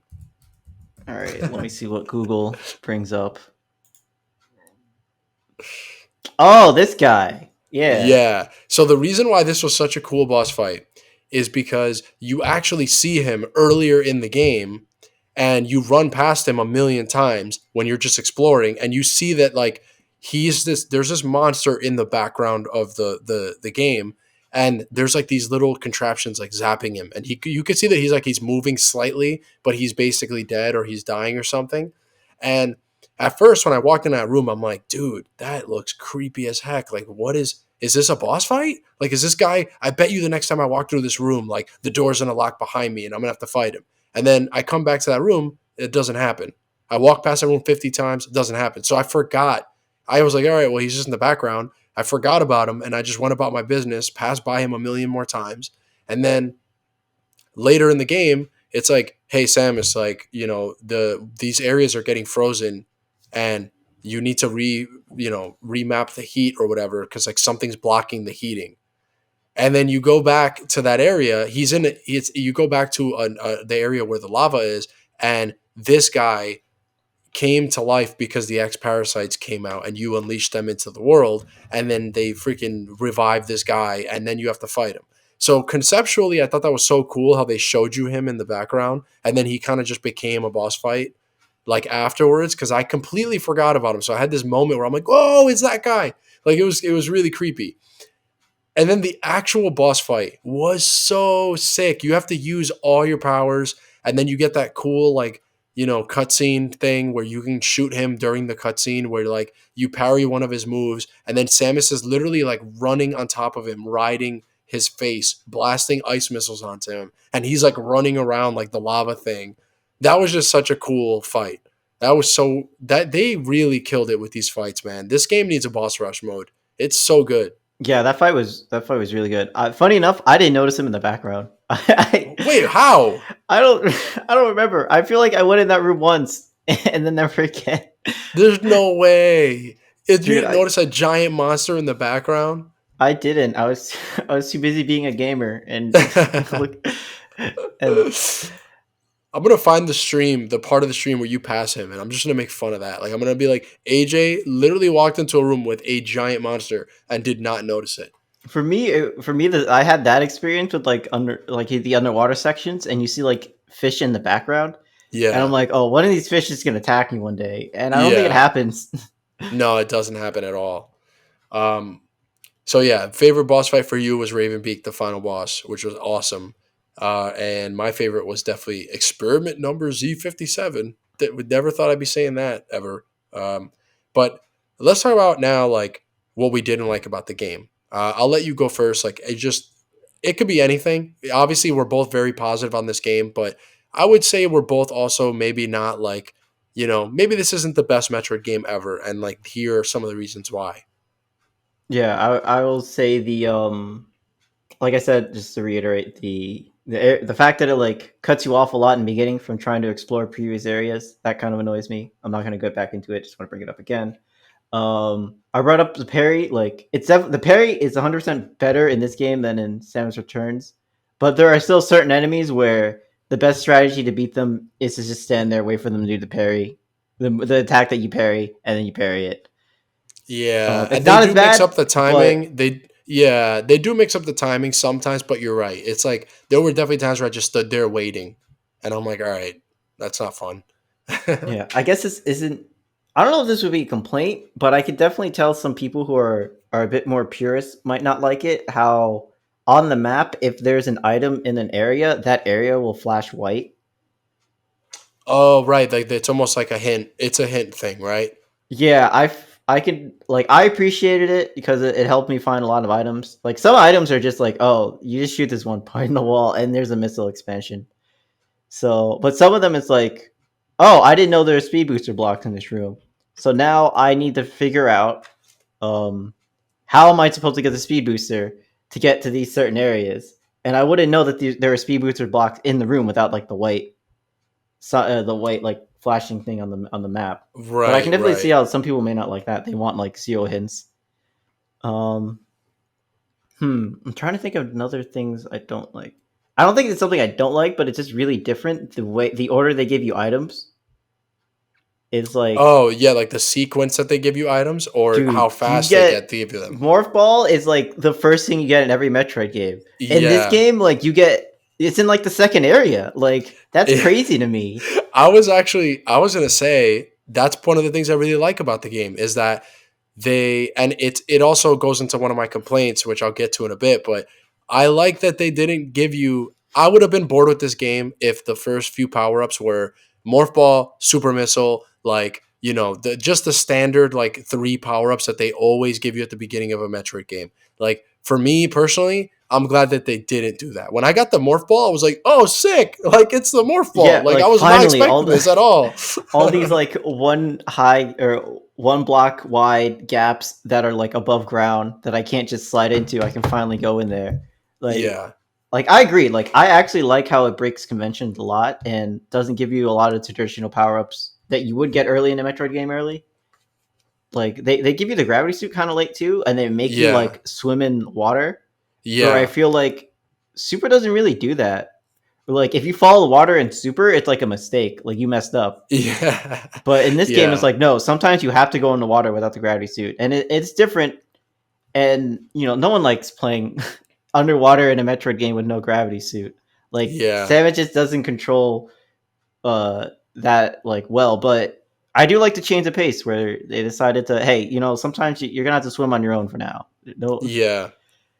Yeah, definitely. And before we get to the things that I didn't like about the game, because it's in a go perfectly with what you're talking about the power ups. I just want to say one thing I forgot to mention earlier that I want to get your take on too is like, dude, honestly, this game really looks really good, and I was actually surprised. That was one of the things I was surprised about. Is like the trailers really didn't do it justice on reveal. It actually looked really good, and when you see those like the close ups with Samus and everything, the game is a very pretty game, and I was surprised by that. I don't know if you were too, but my expectations were low in that department. yeah, I think it's a good looking game. I definitely like there's that one area you go to that's like the power's out when you first get there.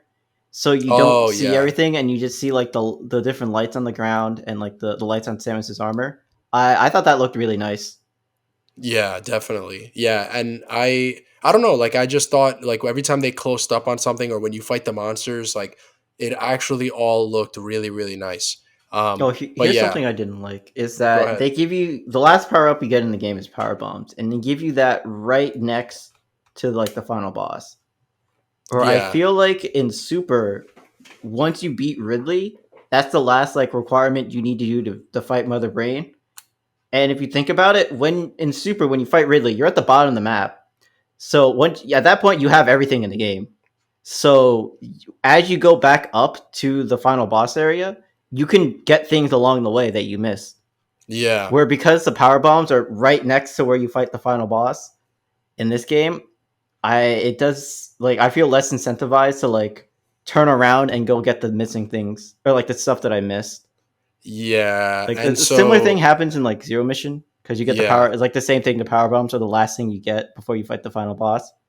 So like I didn't like. I'm not gonna do any cleanup. I'm just gonna beat the game. Yeah, and honestly, it's like that goes into my first complaint about the game, is that I think one of the things that Metroid games like it's defined Metroid game, and it's defined like the genre of Metroid like games, is how well they interlock and how well designed the map layout is, where you sometimes people just they're mad because they don't want to have to backtrack, but in like Super Metroid, they do that perfect thing of like you revisit areas naturally without having to feel like it's backtracking. You know, it'll be like, hey, I didn't realize that door I was going to come back to it 30 from the other side, 30 hours later or whatever, and have all these power ups. And now it's like, oh, I run through here and I have all the power ups I needed back then. And you naturally come to those areas. This game does not interlock as well. It Yeah. interlocks, and there are like you could teleport from here to here, and it has some of that. But for the most part, if getting from area to area, like at the end of the game, when you get the power bomb, going all the way back to the beginning, it's actually not very streamlined. It's like not as well connected as other Metroid games have done in the past. Yeah. And so I found that to be a little bit of pain. Yeah. Cause even if you think about Super, once you beat, oh, I forget the person. I don't even remember the area. What's the water area in Super again? I forgot the name of it, but I know what you're Yeah, talking about. Yeah. like the every Metroid game does this. I think because of Super is like there's that one glass tube that you can break with the Yes. power bombs. Yeah. Like that's so cool because you think of these two areas. I think it's that water area and like the lower Brinstar area. Yeah. Like I think of those as two separate places, like two separate like loading screens. Like I take two separate elevators to get there, but no, you could actually just go like walk between them, and like the Right. environments make sense. Like obviously, like you're basically in a lake in like that water area, so it makes sense that like the caves underneath the lake would have a lot more like be more wet compared to like the rest of the game. So like it feels like a living, breathing planet that these two things are like right Right. next to each other. Where in Yeah. like where in this game or in Dread, everything feels like kind of sectioned off. Like you can't naturally walk from one area to the other one. Like you have to take the elevator. Yeah. And Um, by the way, those elevator cutscenes are awesome. I just yeah, every those are time you're in nice. one of those like the train or the elevator, I'm like, wow, Samus looks so good. Like I love it. Um, but yeah, the game that's like my biggest complaint is that the game is not very interlocked very well. And so like this is the first time where I beat a Metroid game and I only got 39% of all the items, and usually I 100% them. And I'll probably go back and just 100% this game anyway cuz I will probably find it fun, but usually I don't have to like force myself to do it because it's very easy for me to go and revisit areas. Like even Samus Returns, like that game is again not the best Metroid game. It's just a pretty good game. I 100% even that. You know what I mean? Because like the map is still kind of interlocked. It's like one big ring, and it's kind of actually easy to cycle through it. Um, so that's my one complaint, like up top.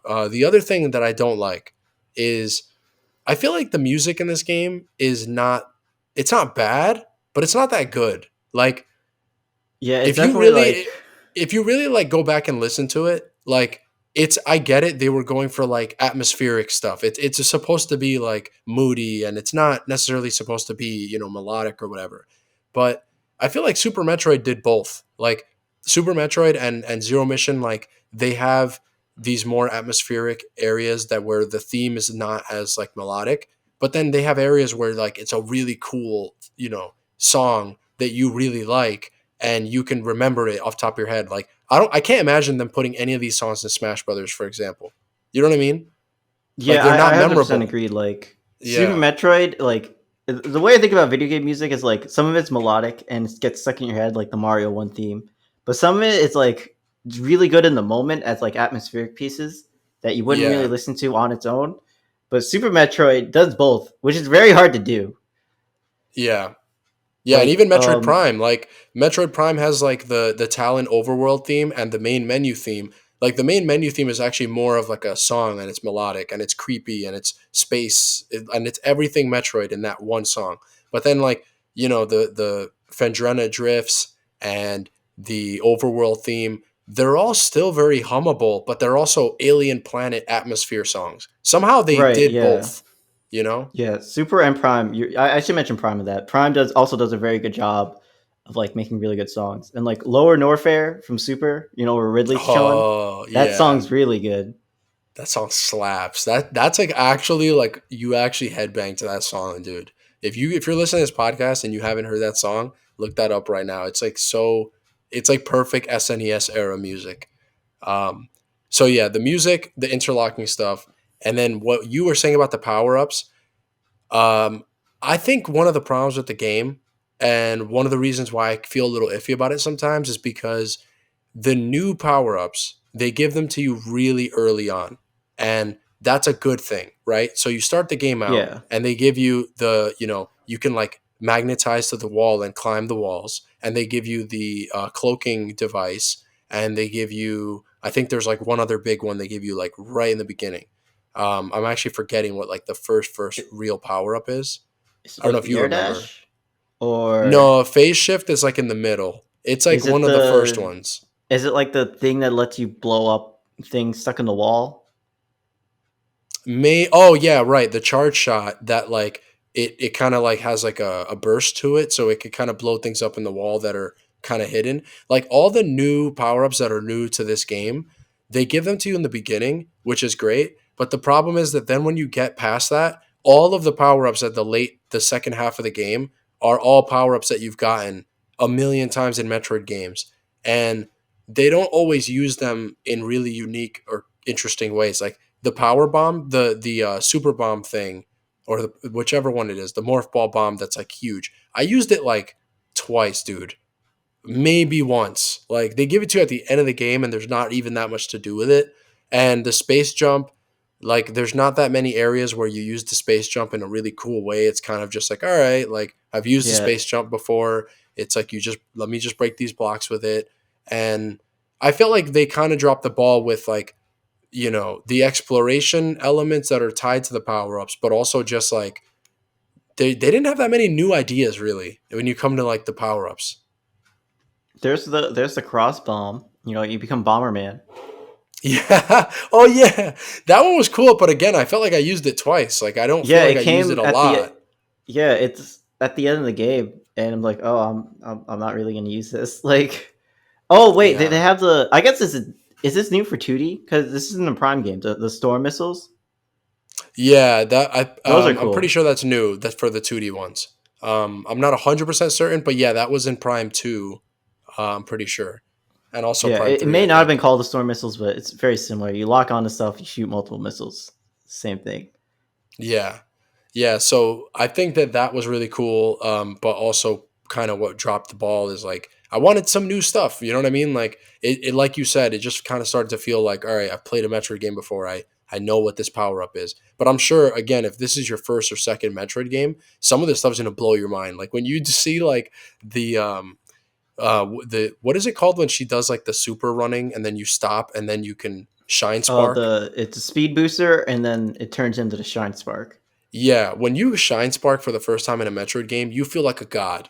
Like for me, it wasn't as new in this game because I've done that a million times. But like, I'm sure that if this is your first Metroid game and you shine spark for the first time, you're gonna feel like you're a genius. You're like, oh my god, I'm all powerful. This is amazing. Um, and the only other complaint I have about the game, it kind of goes with the music thing that we just talked about, is I remember when it was revealed, we did a podcast about the reveal on the E3 episode. And R. Hungry is obviously like, he's just as big a Metroid fan as me. So I was really excited about the reveal for Dread. And he was maybe a little more like lukewarm about it. But one of the reasons he wasn't as excited is because in the reveal trailer, he was like, dude, it just feels like all the areas they showed are like pretty generic and they don't look that different. Whereas like, Super Metroid and like the Prime games, they get very exotic area to area. And so I remember thinking, well, the first area of a game is always a little bit generic, and then you kind of get to the exotic stuff later. So when the game comes out, I'm sure we'll see like way more exotic stuff. And so now that I beat this game, he was kind of right. Like I feel like the only area of the game that was like really interesting visually is the Chozo like sanctuary lab area stuff, um, where you release the X parasites. That was really cool. It was like the Chozo base on that planet. But everything Yeah. else felt like oh, here's your, water area and the forest area and this area that looks like an evil Apple store.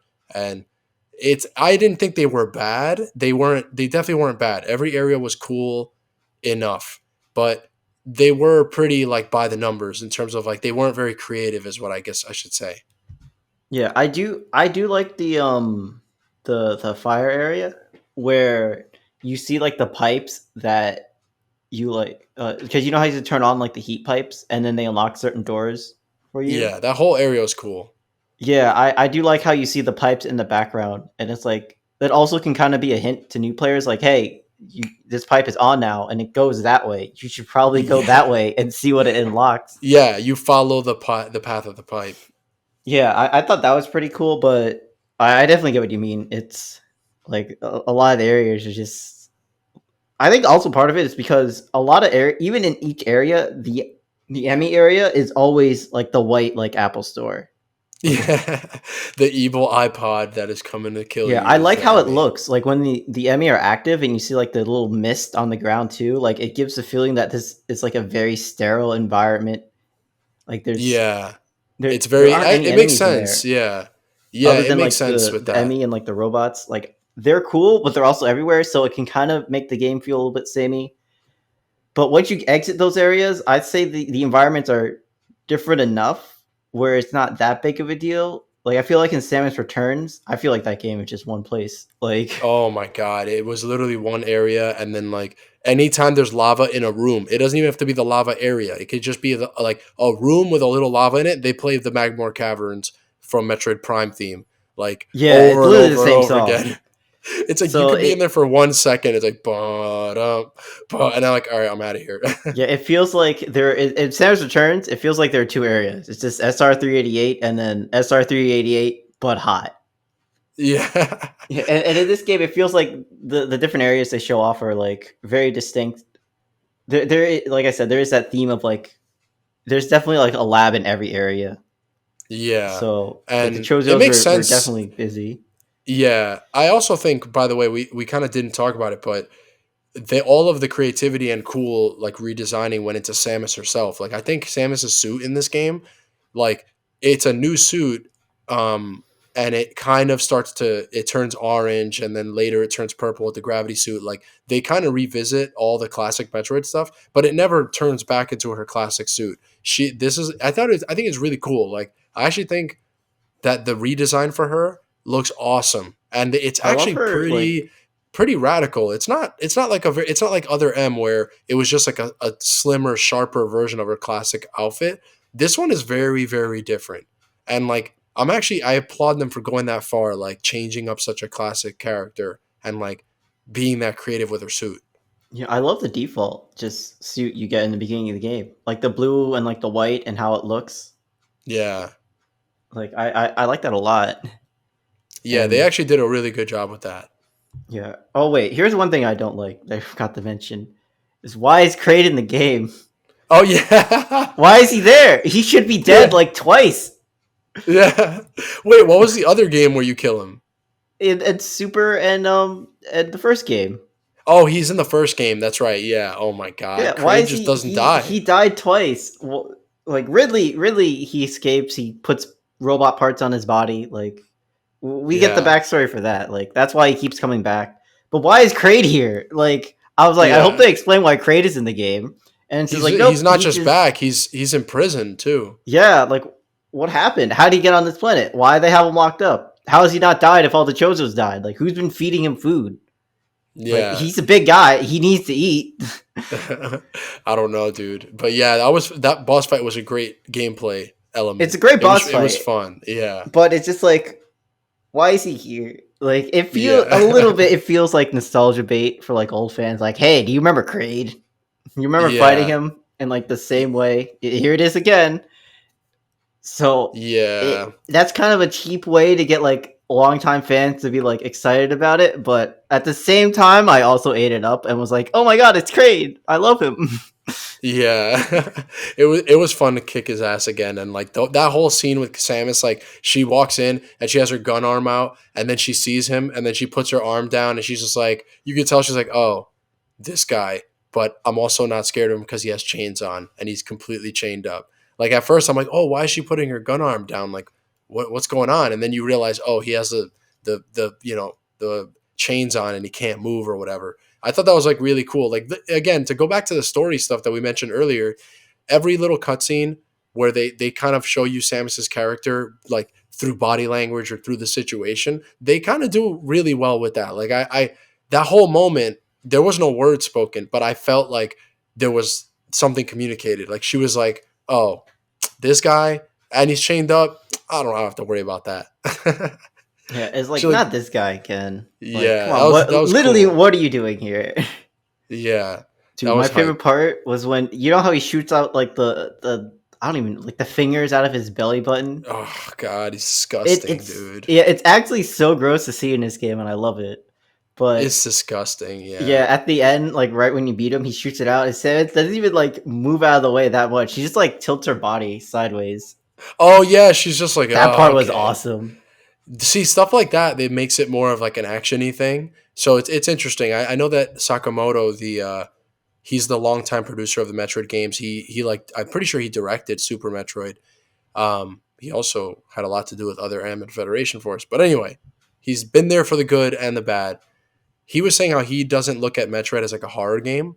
He looks at it as an action game. And I think in this game, it's like really apparent how like they introduce all these horror elements with the Emmys and like you can't fight them and it's really scary when they chase you and Kraid is disgusting and like now more than ever you could see how gross he is and like the story has to do with like DNA infections and stuff. But at the end of it, it's still an action game. And then you get that scene where she like she just sidesteps his stupid little fingernail missile, and like she's an action hero at the end of the day in this like gross environment. It's pretty cool. I personally like the balance this game has between like not being completely a horror game, but having elements of that and having action elements at the same time. It's not a horror game per se. You know what I mean? Yeah, it definitely has elements of both and juggles them pretty well. Um, yeah. Wait, can I say something else I didn't like? Of course, yeah. Yeah, I guess that's my job here. But the plot twist at the end. Well, not the Adam thing. I thought that was cool. But when Uh Ravenbeak's huh. like, "Yeah, I'm your dad," it's like, Oh yeah, like, wait, that was what? bad. That was like, all right, you could have made it that he was there when, like, he was at the same Chozo tribe that raised Samus. Like, that's fine, but you didn't have to make him her dad. Like, that's just kind of weird. Well, Like, you could have taken I that part out. interpreted I interpreted that as like he meant it almost figuratively because they show you that he transplanted her DNA. And Yeah, like it's his I that's DNA what that they gave her. yeah, that's what I thought. Okay, yeah, and I thought that was interesting because it's like he he feels ownership over he looks at Samus as like his experiment almost. Like and this game is him putting her through this fucking entire experiment to make her like the last Metroid that can take over the universe. So I thought it was evil for him to look at someone as their daughter if you aren't their biological father. Like if it was like actual biological, like, hey, I'm Darth Vader and you're Luke Skywalker. If it was that, I would have been like, that is the cringiest thing I've ever seen. Yeah, But I think I it's still interpreted cringy, it. I interpreted it very figuratively, I guess maybe. But maybe you're right. Maybe I'm like looking at it completely wrong. I don't know. dude. If honestly, what you just said about the scientist experiment thing, I wish they leaned into that and not the dad part. Like, if he just said, Yeah. like, if he didn't say I'm your father, and he said instead like you're my creation Yeah, or like you're something like mine. that, Yeah. I wouldn't mind as much or at all really. It's just the Yeah. fact that he's like I'm your dad. It's like that part's kind of weird, but this boss fight's fine, so I kind of forgot about that for now. Yeah, that's pretty funny. I actually forgot about that. All right, so closing out here, one thing I wanted to touch on was I'm sure you know, like I didn't watch any of the trailers besides the reveal trailer. So now that we finished the game, did they actually show too much in those reveal trailers? Because I'm I pretty said sure the they just showed the intro of the game, right? Like the X Parasite stuff, and then the beginning with Ravenbeak. I don't know if they actually spoiled anything major in those early showings of the game. The first trailer with just like the Emmys, Yeah, but then it was like the which second and third trailer, like the ones that came out like a month ago, like before the game came out. I I didn't remember. I Yeah, didn't watch those because I heard they were spoilers. So I'm like, I'm not gonna yeah, look at them, yeah. and I still Same. So haven't looked at them. I have no idea, but I'm just gonna assume from what I heard that it's just the intro. But yeah, so closing out, it's a little early. We just finished the game. Metroid games are not that long, and typically people replay them many, many times. There's so many cool like sequence break things that you could do in this game that the designers like they were conscious of the fact that a big part of like Metroid games is the speedrunning community, and they built a lot of cool stuff for those people to enjoy too. So this game is gonna, we're not. I don't want to judge it too early, but I do want to end this podcast with like at least our thoughts where we are at now, even though our thoughts can evolve on this game like in the years to come. I'm sure I'm going to replay it a couple times, but just where we are now, right? We both really like this game, but where does it rank really for you in the 2D Metroid or just the whole franchise like tier list? In terms of 2D Metroid, it's like for me personally, it's Fusion. Oh, not Fusion. It's Super and Zero Mission, like peak Metroid. What did they say about movies? Kino, like the movie's Kino. Is that what they say? It's Kino Metroid. And then Yeah, like honestly, this game isn't as good as those two games, but it's still up there. Like yeah, that would be my next one. Probably tied to Fusion, honestly. But yeah. yeah, it's definitely not like this is the best Metroid game ever because I think Super has that on lock and might have that for like a very long Forever. time. Like that's Yeah, that game is just a classic, and it's gonna be really hard to try and top that. it's But also Dread is not an still really good. insult.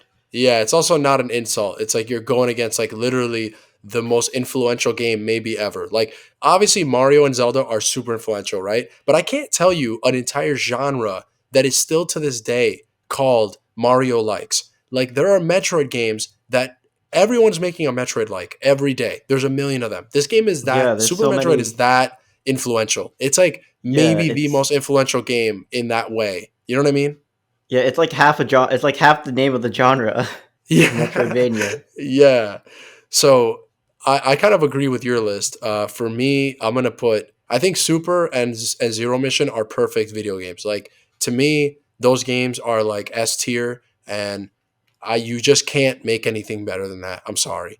So I'm gonna put those two. Then I'm gonna say if we're just going 2D Metroid, I'm going to go Super and Zero Mission are next to each other in the S tier. And then in the A tier, I would say like some flaws here and there, but really, really good. I would say Fusion and Dread. Interchangeable. You could put either one in front of the other. And then after that, I would put like Samus Returns in like the B tier, and I don't think I missed any. Oh, and then the 2D, the freaking You the missed one the on the Game NES Boy, game and the Game Boy. Metroid 2 and Metroid 1, those games can go die in a fire. Those are F tier to me, man. Those games are unplayable. Unplayable games. All right? I don't care about those games. But Super Zero Mission S tier, Dread is A. It's an A game. It's really good.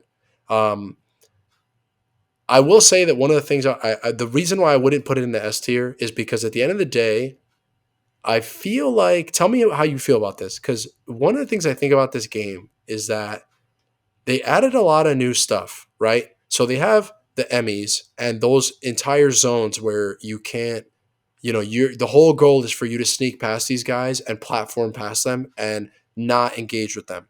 And they deliver on creating an enemy they're kind of like the Guardian in Breath of the Wild, where they're really scary and you really don't want to interact with them and you don't feel like you're good enough at the counterplay to even figure out what the counterplay is. But then even when you figure it out, it's still not easy. Um, and it's very satisfying later when you finally kill these enemies. When you can finally kill an enemy, you feel like a god. So they deliver super hard on that. They deliver on the story elements I mentioned. They delivered on redesigning Samus' suit and making that feel cool and new. They delivered on the story elements, in my opinion, and they delivered on 2D Metroid never had godlike bosses until now. I think these bosses are really, really great. But all that Mhm. being said, I feel like this game is like it's like they took a bunch of awesome things and they tape them together, and it doesn't really become something new. It kind of just becomes like these two different things that are like clearly attached. You know what I mean? Like I'm trying to find a good example. It's kind of like, if you were to mix, milk and ice cream, you get a milkshake. You know what I mean? Yeah. But if you were to mix peanut butter and jelly, it's peanut butter and it's jelly together. It's not a new thing. There's no new name for that. It's peanut butter and jelly sandwich, right? Those two things, they work great together. Metroid Dread is a peanut butter jelly sandwich. It's not a milkshake. And sometimes that works to his disadvantage because sometimes it feels like they just took the classic Metroid formula, classic power-ups. They did it well, but they didn't do anything really great with that. And then they just added this other stuff to it. And it feels like it's two separate games combined. It doesn't feel like one new thing resulting. So like Metroid Prime to me feels like something new. I would never compare Metroid Prime to like Zero Mission and Super because it's a 3D exploration game. And the fact that they made it first person changes the whole experience, and it's a milkshake. That game is a milkshake. It's a new thing. You have to come up with a new name for that. It's not just milk plus ice cream. It's like a whole nother, realm of possibilities. So that's not always a bad thing, but sometimes it feels like this game is very like, it's not Breath of the Wild and it's not, Mario 64, where those games really just turned into a new evolution for those series. It's kind of just, here's a really cool 2D Metroid, and it's not mind blowing. It's just really, really good. And that's it. It's just really, really good. Does that make sense? No, I get what you're saying. I think the experience of this game is definitely really unique compared to like the other 2D games in the series. I think one thing we haven't talked about the free aim. I love the free aim. Oh, that Like free aim is godlike. to me, Yeah. that's almost as much as like the first person's shift in like Prime, where like it definitely changes like how you fight enemies. Yeah, and they actually, I think they brought that in Other M. I mean, sorry, not Another M. In Samus Returns was the first game where you could do Yeah, that. it But is. yeah, so for me, that wasn't completely new, but it definitely was awesome that they did that. Yeah. But yeah, so for me, like overall, I think this is an amazing game, but it's not like mind blowing and it's not S tier, but it's definitely A tier. Yeah, So it's not reinventing the genre like Super did, but it's still very good entry in the Metroid series, or if you just like Metroidvanias in general. yeah, In a lot of ways, and to me, a lot of ways, it feels like Fusion 2 because like the Emmys are kind of like the SAX, but like what if there were more of them and you had to interact with yeah, them in like a little bit yeah. less of a scripted way? And the X Parasites are in this game, so that's always a plus for me. When you release them and all of a sudden all the enemies act like infusion, where if you kill them, they leave the X Parasite, and that's how you get items, or that's how you Yeah. get like resources again. I was so excited for that. Yeah, And that was when one of the coolest moments when the doors open and you see all the X flying through the planet. I'm like, oh, I messed up, like yeah, opening this I did door. the same thing. Like, oh, I messed Oh up. I no. was like half. I'm like, I messed up, and the other half of me is like, yo, it's the X Parasite. I love these guys. Yeah.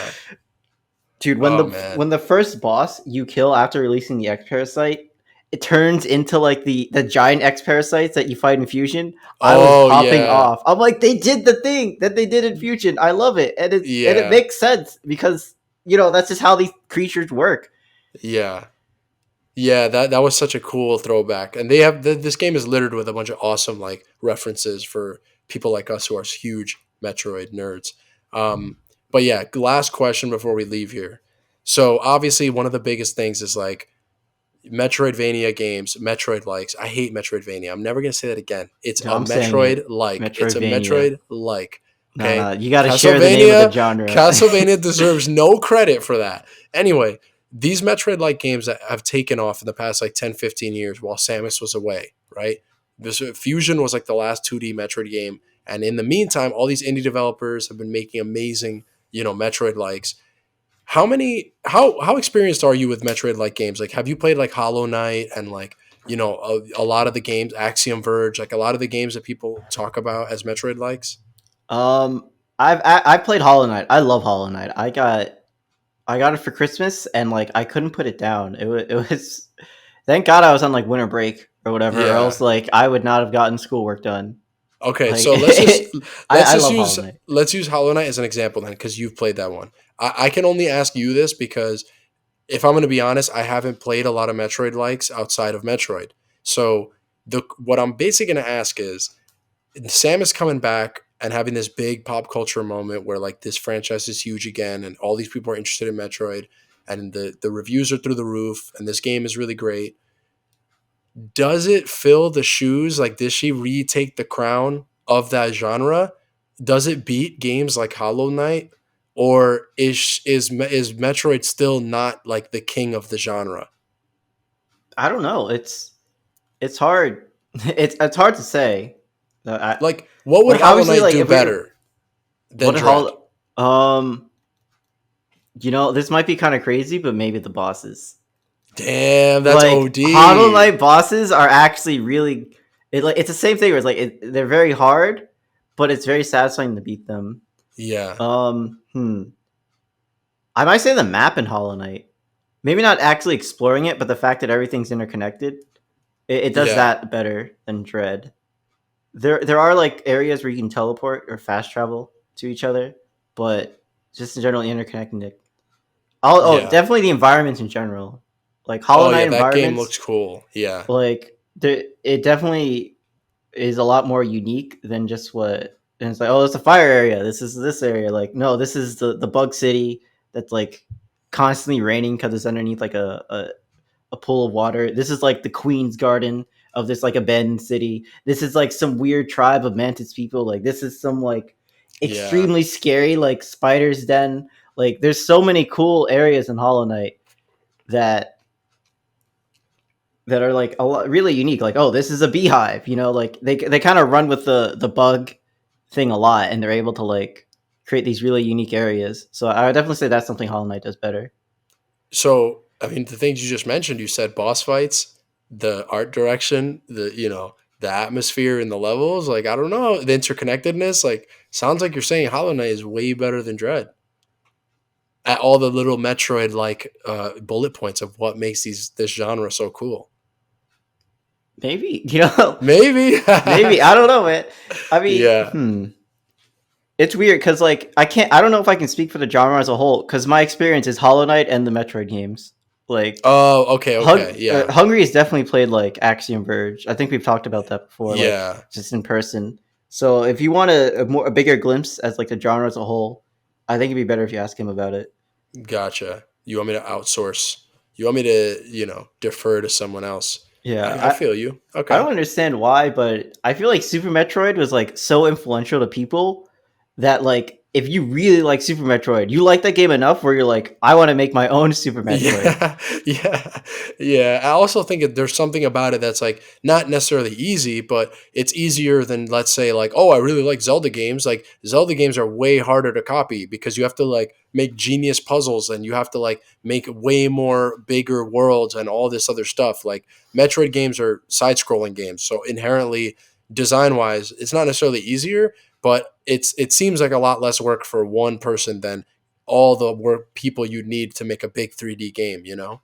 Oh wait, here's something I Dread does better than Hollow Knight is the secrets. Because a lot of time in Hollow Knight, the secret will be more money or just like some sort of collectible that I don't remember what it does, so I just don't care.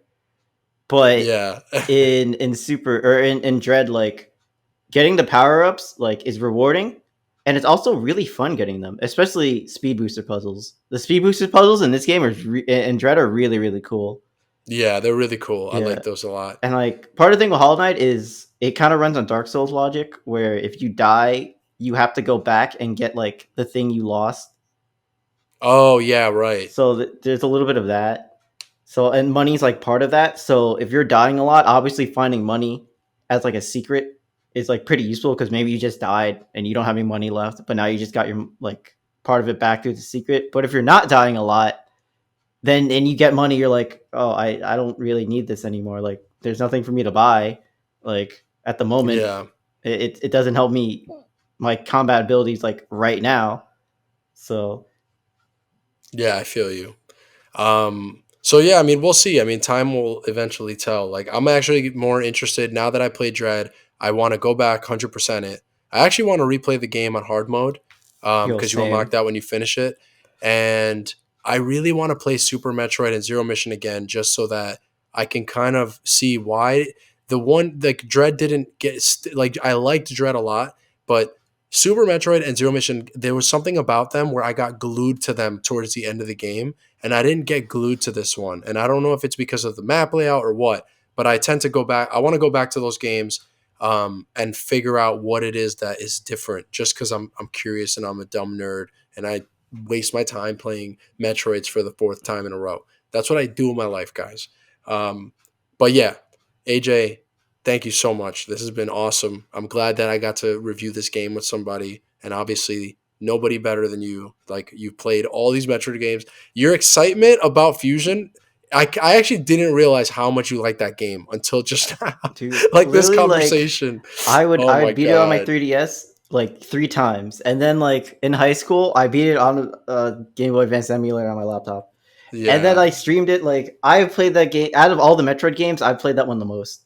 That's so awesome. Like, yeah. Just the fact that this game references a lot of stuff from Fusion, I'm like so happy about that. Yeah.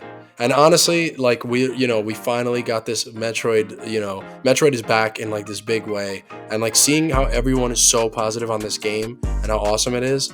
I can't wait to see what happens with Prime 4, dude, because now it's like Prime 4 might just be massive because of how big this game is and how much room there is for people to be excited about Metroid. Like, I'm just glad this game came back and it was a huge success. Financially, design-wise, fans are happy. Everyone is happy. This game is sick. Dude, I was worried that it wouldn't be because, like we mentioned earlier, Mercury. Mercury Stream, is it? Mercury Steam, yeah. Yeah, some of their track record isn't the best, but hey, they knocked it out of the park with this one.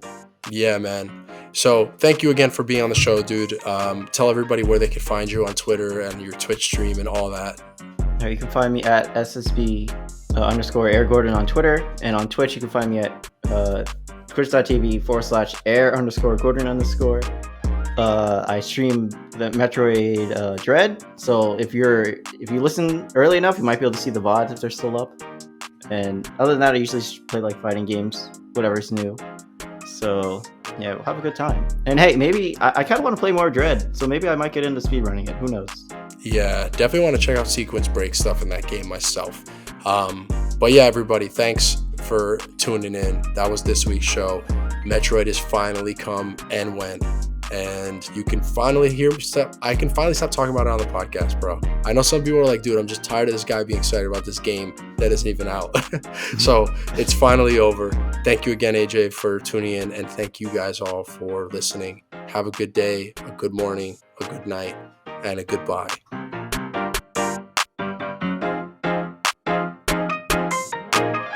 Thank you guys. See you next week. Hope you guys enjoyed the show. You can follow me on Twitter at Super Glentendo.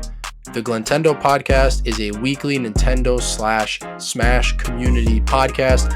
Our aim is to have galaxy brain conversations on all things Nintendo.